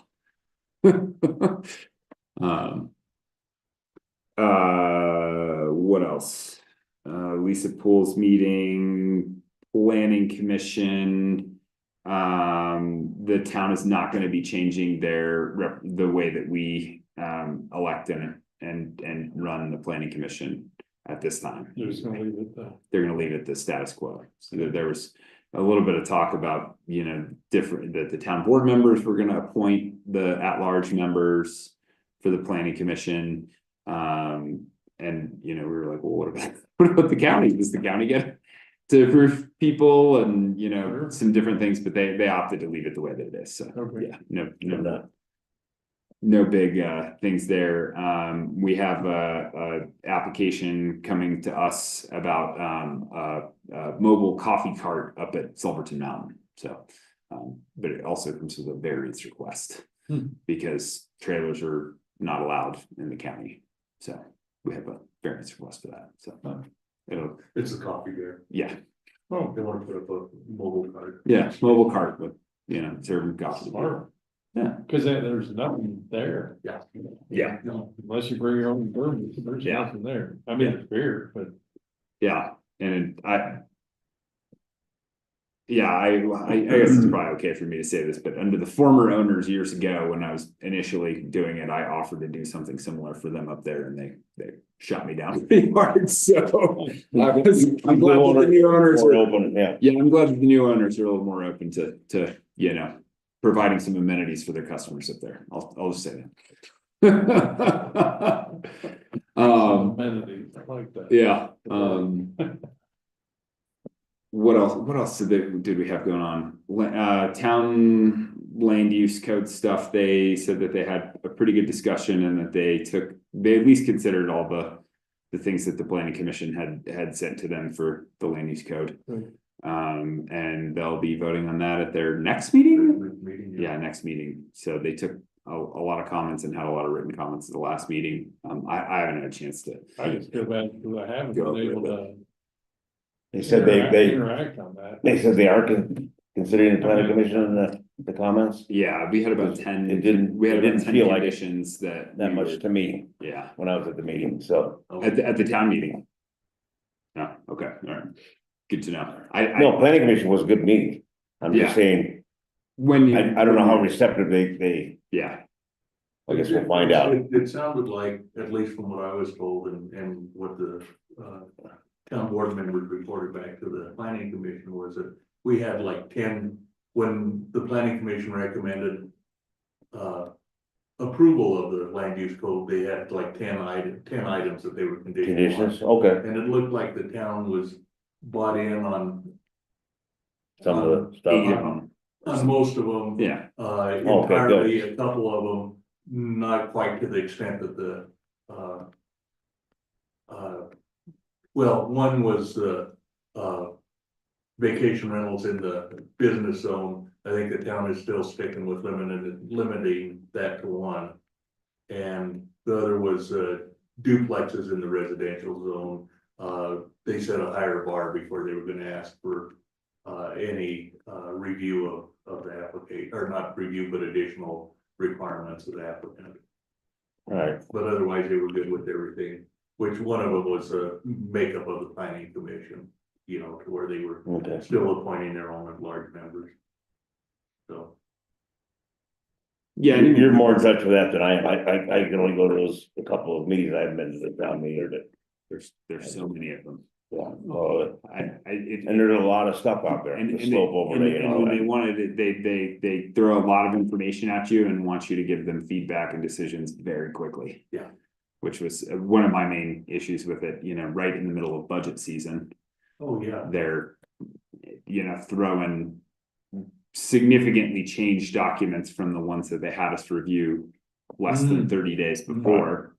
And asking for, and the thing about it is it would be okay if you could find certain things on the same pages, but some things were like 30 pages different from each other. Yeah. And so it Oh, so you became, couldn't compare it. there was no comparison between an old and a new, and then they're trying to give you a summary of the things that they've changed, but they've also changed other things in there that they're not showing you.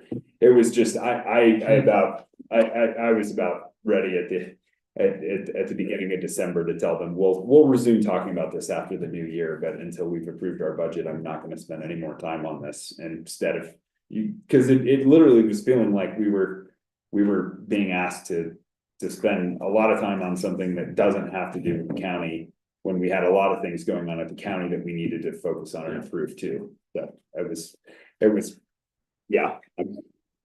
I'm glad we made it through it, but I think it took about 5 meetings that we approved the minutes for in the last 2 months.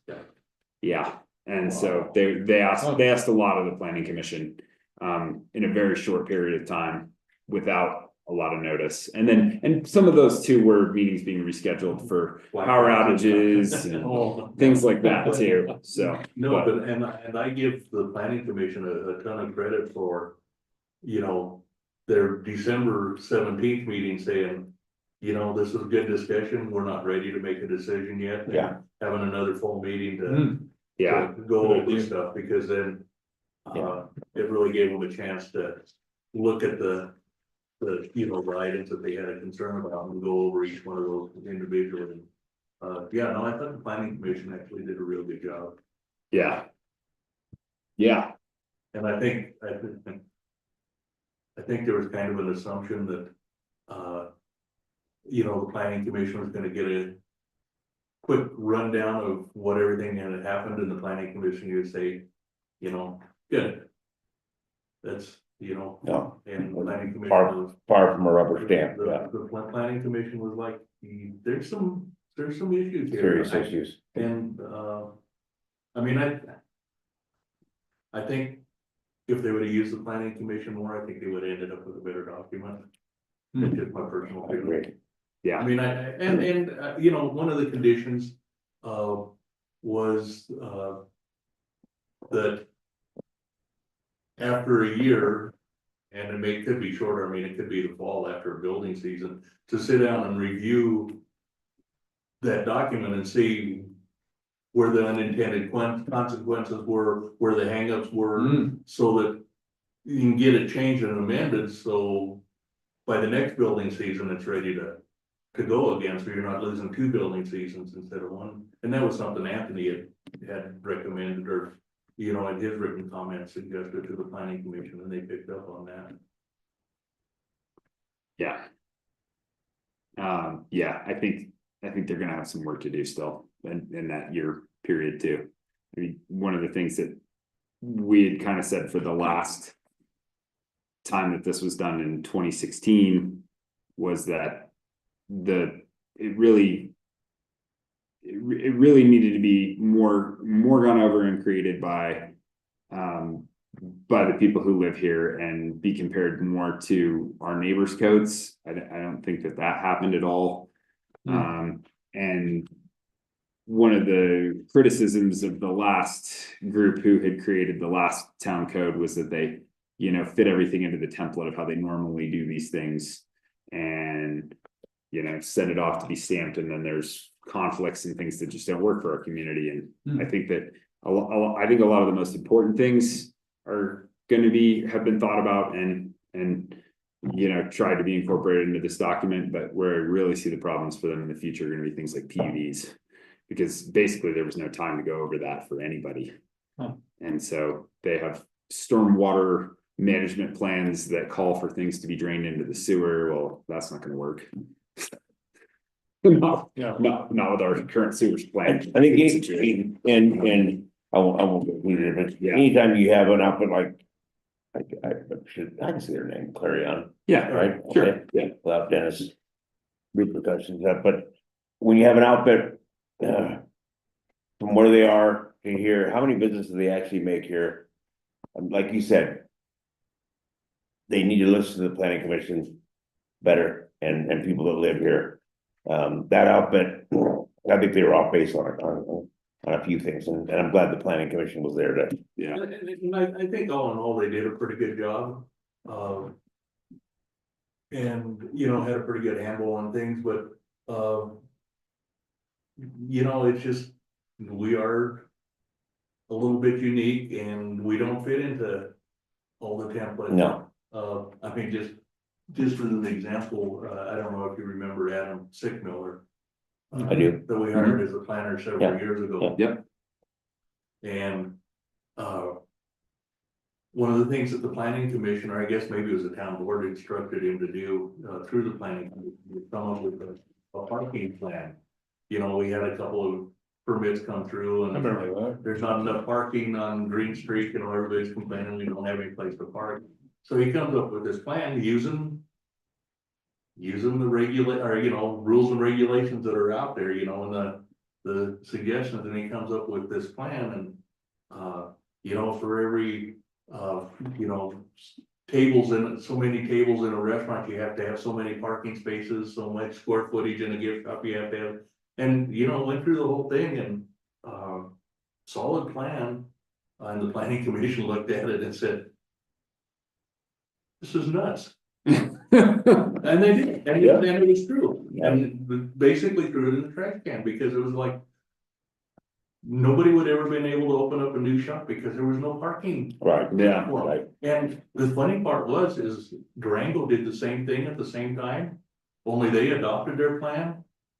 And then they recognized that nobody, all these businesses on Main Street were sitting vacant because nobody could meet the parking requirement. oh, wow. Yeah, Actually, one of the studies found that it was all the businesses that were using all the parking up on Main Street and stuff. They were just running out and putting nickels in the meters so they could keep their cars there. It was a huge percentage of businesses, employees, businesses were using the parking where you really want that for your Client. customers. Yeah. And then it wasn't, it was, I mean, I have that complaint downtown sometimes, you know, where Sure. somebody else's employees are all parking in front of my shop. Especially, I'm not so bad about it in the winter, but summer, we should all be parking off. On the side streets. Like we park. Side all streets. On the post office, you know, right by the post, on the Reese Street side of the post office, because it's a short walk to the back door. yeah, and you know, it's okay to have these parking formulas if you're building a mall or, you know, something where you have all this off-street parking and you need, you know. Or if you have vacant land and vacant space where you can build parking. We just don't have it. But for a Two-story parking, you know, in the middle of a business district, it's like, you know, unless somebody's gonna build a parking garage. I mean, you look at like Telluride, they built multiple big parking garages at Mountain Village there. You know, it's just that's. Anyway, it's just, you know, just the practical experience, of the planning commission dealing with issues, being able to look at stuff and say, yeah, I remember a project that came through, and if we had these regulations, this, you know, it really would have, you know, turned things upside down. I mean, or like the duplex issue, you know, they're like, we're just trying to follow the master plan and saying that, you know, we need more density in these areas, and we're like, that's great to say that, but like we can tell you right now that the majority of the residents in Reese Street in the R1 district do not want to see duplexes in their neighborhood. The majority of people in town may say, we want to see more density, and that includes duplexes in the R1, but you're gonna piss off all the residents in R1 You're gonna lose all your parking. if you Yeah, if you say that you're gonna allow duplexes in R1. So that's your call. it's bad enough, But but the that's- density of vacation rentals. Yeah. Exactly, yeah, And and the parking. like where my daughter lived up here on Snowden, it was terrible. There was a lot of times you couldn't find any parking around your house, because it's all vacation rental people. And vacation rentals, sometimes 5 guys go to stay there, but they all bring their own car. You know, so then you got 5 Yeah. people, 5 cars. Not a lot of carpooling and trailers No. and traders and everything else. Yeah, a lot of trailers. The trailer thing, I see more often than anything else. I don't think I've ever seen anybody, you'd bring more than 3 vehicles. We've seen it on Snowden Street, multiple vehicles, and then even a guy brought his RV and they, you know, half the family was staying in the RV because they wouldn't fit in the Airbnb, but they're all using the facilities there. That's not right either. No. So, I see more often the opposite problem where somebody brings their RV, but they're not actually staying in their RV. they're just parking the RV They're just there. parking the RV and then they're staying in the Oh, great. vacation rental. It's like, why didn't you drive your expedition vehicle, your RV, your Sprinter van? You know, Oh, interesting. just to stay in an Airbnb, but okay. Yeah. Did you have any? Yeah, more- sorry. any more meetings? No, I think that's the Okay. majority of them now. You had a meeting, didn't you? Yeah, So I'm just gonna go real quickly, Willie and I have talked and stuff, but, Road and Bridge. County Road 2 is always, remember the last meeting was kind of a contentious. But that all worked out and, you know, facts were given and things were happening. I was zooming in, so I thank you guys for sticking up for us on County Road 2.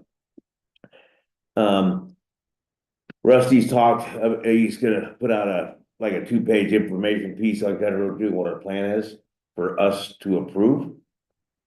I think that would be awesome to make sure it's the yeah, plan that we kind of laid out for Becky and Right, whatever, and we can look at it, make sure it's, you know, money wise and everything correct. And let people maybe, and then if we approve it, it could be, you know, here at the desk with LaDonna and post office or wherever, people can pick up this and look. So that, because you know, it's a big subject, and if people see that they don't know what's going on in the background, yeah, period. In fact, they don't think anything's going on. Like, Right. and there is a lot going on, and we are working, and we have a gravel budget and all of them. So that informational piece for us to approve, I think that's a good thing. yeah, Becky was shocked. Because she didn't think we were doing anything, and we've already No. done a lot. I had a later conversation with her, a lot more facts, but Becky didn't even realize, like I said, that I have a shop in Howardville that I've had for a decade, and I run that road every other day and know all the players that she was talking about in the letter. yeah. We got it all hashed, everything good, you know, like that came out, you know, nice, but again, there's a lot of people that don't know what is their plan, what's going on, gravel, mag, roller, et cetera, and if we put this into a plan that they can actually wrap their arms around, then That's a good idea. maybe I won't get as many pictures as I usually get. Yeah. Uh, I think just in general too, a lot of people are just jumping the gun. Right, now, you know, But it's- this will help with that. The other thing on that is, Rusty and I were talking and I know you talked to them too, but a nice field trip on County Road 2 with all of us Yeah, would be good in the spring. yep, You can see what sections of roads need to be worked on. I mean, you know, there's lots of obvious that we know when we drive it, but there's some other stuff that Rusty has, you know, where the road's narrow and that we just wants to do that we can look and wrap our arms around and talk about. Okay, so that's a real good thing. Then the other thing, I was really happy Willie told me, the money on the trucks, you can, Looks like we're gonna get about $185,000 in trucking fees. for Pond for the 4. gravel. Wow. No, that's, And the to town me- is getting the same amount. yeah, but to me, that's a way fair number than I thought we were gonna get. So that means they were really, I'm very proud of them keeping track of it. yeah, Because you guys saw how many, oh, yeah. I mean, it was, and We were unbelievable. concerned that, you know, a So, lot of people would. try I'm to eat extremely by that. happy with that number, and then we could discuss Yeah. all that later. Yeah. And, No, that was Wow, yeah, so that's that's good. not a number that was in our budget for No, this year. No. Okay, no, but again, very helpful, yeah, very helpful. yeah, And with our plan and working on, you know, like I said, again, Joy, great, and Anthony worked on, hopefully maybe, EPA's working on buying the spray bar in the mag. You know, which will be part of the plan and. Yeah. Good. Yeah. So. Road bridge, that's all I got, I mean, for right now. Yeah. We got some other stuff coming up, but nothing needs to be discussed till the later meetings. I did get a call from Tyler George today. He was pretty excited. He was talking to Reynolds, the architect firm. Did he call you? Did He you did, we've got him for next meeting. Just something. They're starting to roll? Yeah, Good. but Reynolds says we can't start making plans till we know where the property is gonna be, and that's where we're gonna have to make a decision, you know, is it gonna be? You know, there's repercussions for the decision, if we say it's gonna be where the county shops are, which to me makes the most sense to have it centrally located next to fire, next to what'll be search and rescue with city hall and courthouse in between, but if we make that decision, we gotta figure out where we're gonna put all our stuff that's in that building Absolutely, there, yeah. and so. Gotta be We have discussed. to take, you know, we're not just gonna be building the ambulance building, we may be building another building for the county. I just first, when Tyler brought that up, you know, he says, we gotta make a decision pretty soon about where it's gonna be, because Reynolds wants to know, like, if it's gonna Where be the land there, is, then yeah. they have to. Of course they do. They have to do floodplain, they have to do environmental, you know, everything that maybe in another area, maybe they don't have to, like the floodplain, you might have to do it somewhere else, so. We have to, you know, just start thinking about where we want this thing to be. Yeah. You know, and I haven't thought about the county, you know, do we use some of our new lands or something like that for some of the, because it's, the thing I don't like about right now, the way we have the road and bridge set up is we have two different locations, and that doesn't make sense. We should have one central location with everything there. It just makes more sense to do that. Instead of having two buildings maintained, you just maintain one. So that's just something to think about. Right. And that's, I mean, this is, you know, this is just the start of it. I mean, but we do have to eventually make that decision so that the architectural firm can start Right. making concrete plans for them. Yeah. So, and I personally feel like that's the best location for it. I was thinking, well, you can put it on the Stanley Placer, but then you got ambulance running with lights running and sirens through a residential district, you know, you don't wanna do that, there isn't that much. There's a little bit of residential here and a little bit here, but, a lot of it's the courthouse, city hall. Firehouse, you know, it's not as impact as far as that, so, and during a big emergency, I think you want everything really centrally located. Ambulance, search and rescue, emergencies, fire department, Jim Donovan's offices, I think you want them all in one area, just to coordinate. I mean, I've talked with Tyler about some of these things too, and you know, they had said that BLM had some property next to the highway that they were interested in utilizing. Tyler said that he liked the idea of using the BLM property because the majority of their really fast response calls were highway calls. Right. Talking about over the Quest. Yeah. Yeah. Oh. Yeah, I mean, Okay. I call it Quest Century. Yeah. But the problem is that. No, there's a choice piece of land right over there. But That's floodplain, isn't Where is it floodplain, Scott? If you're near land, it's all, I would say. that's South Mineral. I'd say, Yeah. I'd say, Mercury. the floodplain, well, yeah, we got one right here. Yeah, we got, where is it floodplain? Yeah. Okay, sorry. No, you're right. Yeah. But I mean, I no, just- but you go look at that piece. And it's, in fact, CDOT was actually thinking about putting a new shop over there. You know, and redoing there, but they're not, but like you said, for the highway and everything else, I think it's yeah, and that was It's a something viable a couple years choice. ago that we talked about. If CDOT was interested in building, then maybe, you know, the ambulance building would be good there, where the CDOT building is. The new property that we have, there's particularly like right north of the campground area there's some floodplain. Floodplain That's everywhere, right there, everywhere. that's, you know, an area Unfortunately. too, but the thing that just, I think is difficult about here is I don't think that there'll be enough room for EMS and search and rescue. There I in think- this building, and the other issue is that I, you know, have really stressed to Tyler that he should be looking at building housing in whatever Yes. plan he builds. We all agree on that, yeah. Two apartments above. And doing that in Absolutely. this location could be hard. It could be. You're right, it could be it's a difficult. weird shape. It is, I was just gonna bring that up, Scott. It's a weird shape. It gets cut off by Yeah. Cement Creek Yeah, more than you know, and Yeah. unless you walk it, and to me, it's pretty damn close to Cement Creek.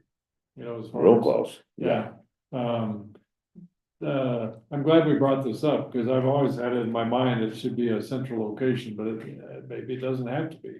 You know, they could be. But over that there, piece or- over there, I mean, I think we should look at it pretty, It's, I mean, when I talked. and I'm glad Tyler's looking at it. He was looking at this, he was looking at that. this property over here, Okay. basically wanted a consensus from the commissioners that, you know, if they proceeded that. was The doable. conversations that I've had with Tyler is, your first goal is to pick where you want it. Pick a spot, and then he had said. So he's dead set on this. But when He's set on that. last I asked, I don't know if he's set last on I that, asked but Megan Mast about the Quest piece there, that we talked about, she was like, well, this is the first I've heard. Well, about it. I mean, I think part of the key is really, and it's kind of a chicken or egg thing here, Mhm. Right. you know, but it's like. well, how much room do you need for your Yes. building? How many And bays? Then, Right. you know, does it fit there? If it's not, then If if it it fits, does, then that's fine. Yeah, if you Right. need 10 bays and only 5 are gonna fit there, that's not gonna make any sense. Yeah, right, but one entity that's not, it's not lost on them that we just acquired all this new property is Road and Bridge. Yeah, right. I've heard a couple grand ideas already about, you know, Pond One and that, you know, floodplain on the north end of town. And they're just aware that, just as you said, you know, that Oh, Road and Bridge is now in 2 separate locations. This building is less than ideal. Yes. And for any usage, and that they would like to have, you know, one location with all. it their really equipment. it does make It does make sense. sense. Someday, And that- and they And understand. that building is, the new location, the building's good, but there's not enough land. Yeah, There's, as we've seen, we're parking and everything else, that's why we have to have And they this. can't keep all their equipment. They can't, inside. so we Yeah. need to, that's a Or good do discussion Or too. do you make that the main location and acquire the land? We talked about that a little bit too. make which location? The one over here, that guy wouldn't let us park our graders on that land, so the question was, well, why don't we just buy that land and then we could park our graders there? But He wants a lot of money for it, I bet he does. Does he? Yeah. too much. Okay. He gave Rusty a number and it was Oh, did he? hell of a lot. He could have got that. Well, the rent too, you wanted like $1,000 a month or whatever. Woulda, coulda, shoulda, right?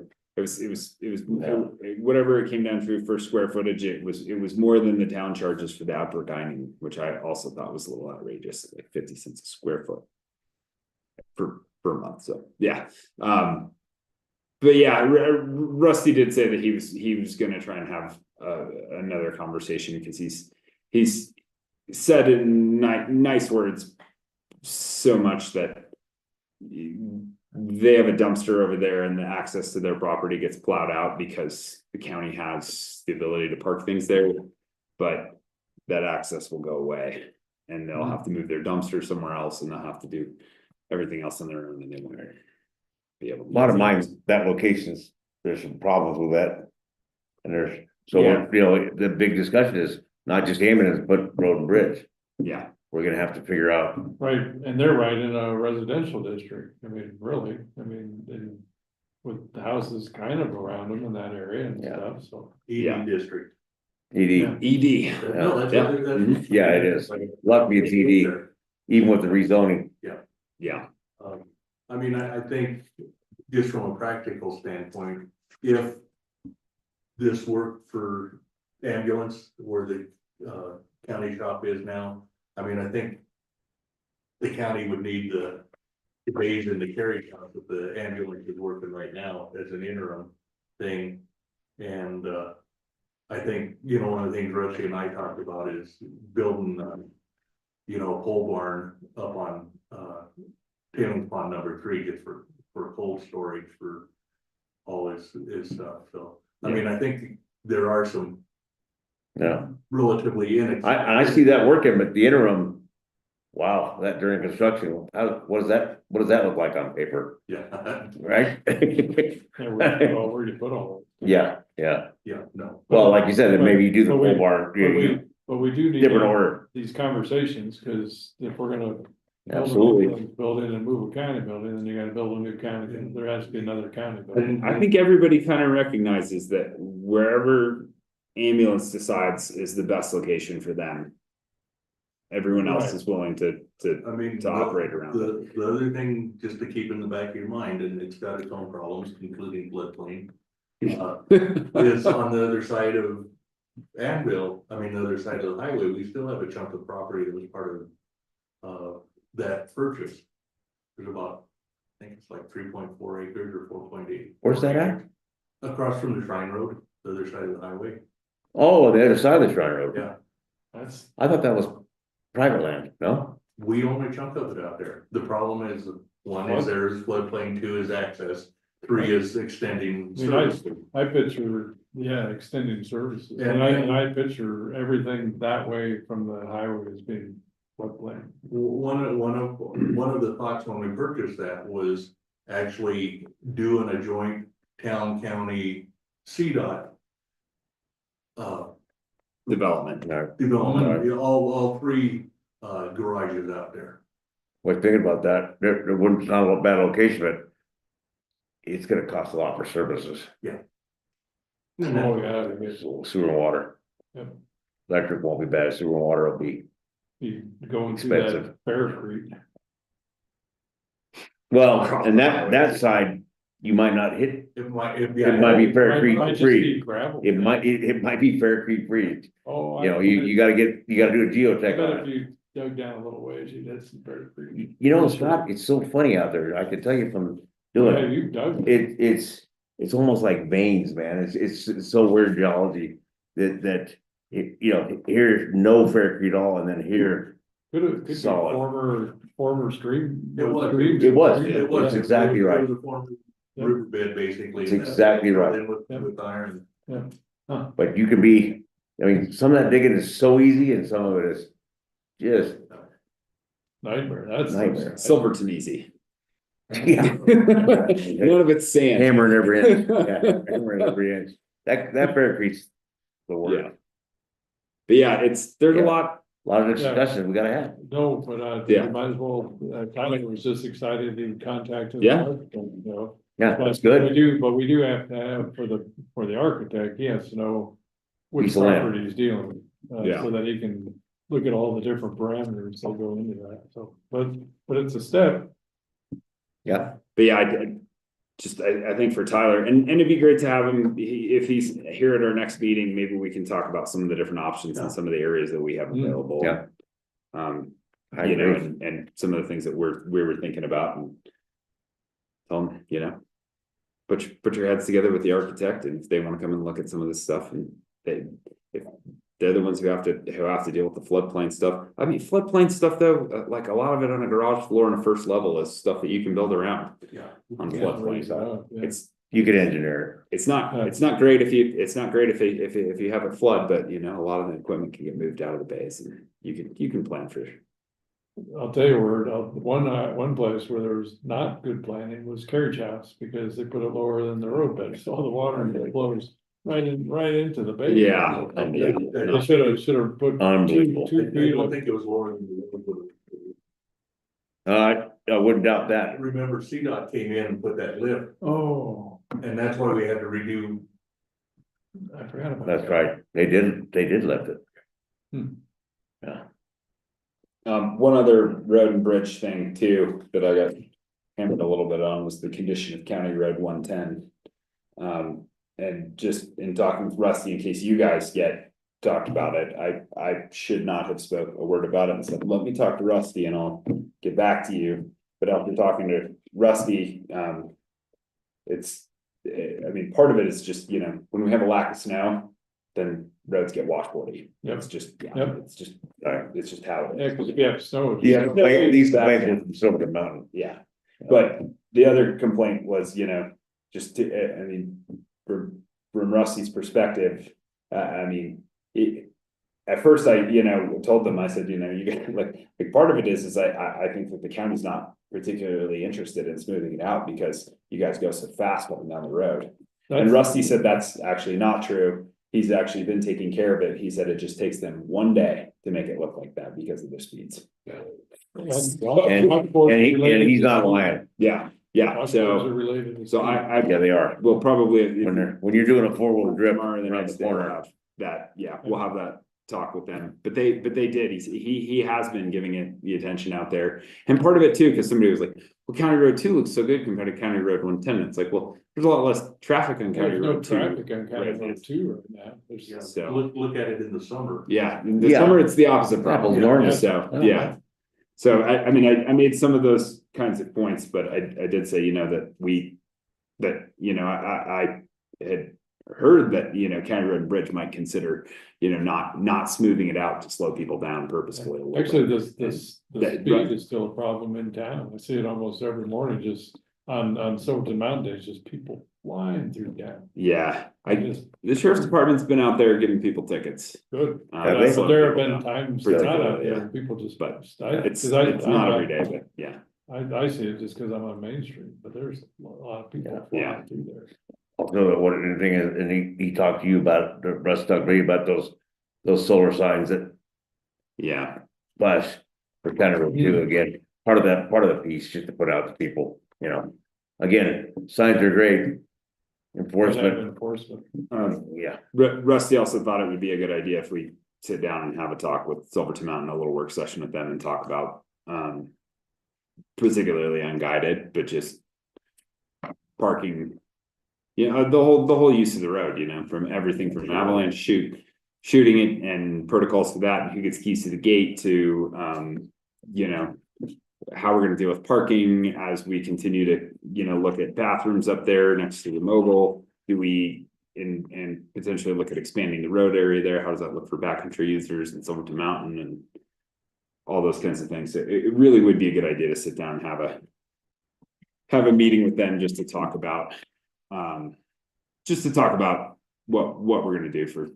and on that this note, when I particular- met with Rusty, I invited Grady Ham to come in because he's still involved. Yeah, And they were looking at a couple of things, but again, like you said, having that sit down with them yeah, for parking, because unguided parking is. We'd like to get ahead of it someday. yeah, it just, you know, and.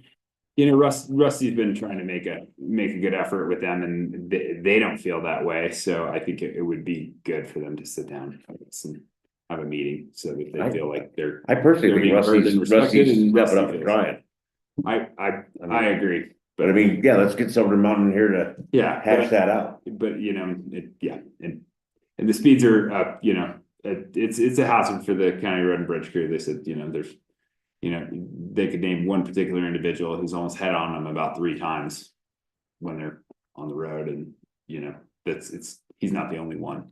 So You can't say that name. I won't say that. We won't say names. I don't need to get We shot. already know But we need to, it'd be nice to kind of break the ice with them a little bit, and Absolutely. they need. When they start looking at their master planning efforts, they kind of need to know what we're also planning on doing up there too, Well, and we have other issues other than Silverton Mountain up there with recreational backcountry users and the cabin folks up though. there. We need the new owners, we really haven't met with them but once anyway. Yeah, we should meet with them again. Yeah, Just, yeah, or, I mean, I'm not saying that they may not show up, but at least a few people, you know. The person who does the road Fabio maintenance now and and Ace, the yeah. people who are in charge of the mountain, yeah, it'd be good to have some of those folks there so that they. So in the 80s, there was a head-on with one of our road graders. Guy was on a sled. yeah. Snowmobile? No. Oh, like a Yeah. Hunter sled. sled. He didn't die either, did he? No, but he got like 100 some stitches. But Yeah. They put a bonfire, guys from the mine, they put a bonfire up on the hill, you know where that big hill is right here, and they are all sledding like at 5 or 6 in the morning, and here comes county crew around the corner, and he just goes Yeah, And alcohol was involved too. Like, could you get a DUI on a sled? You can get a DUI on a horse. I Yeah. can think of. but not on a tractor. If you're a farmer, not on a tractor. Yeah.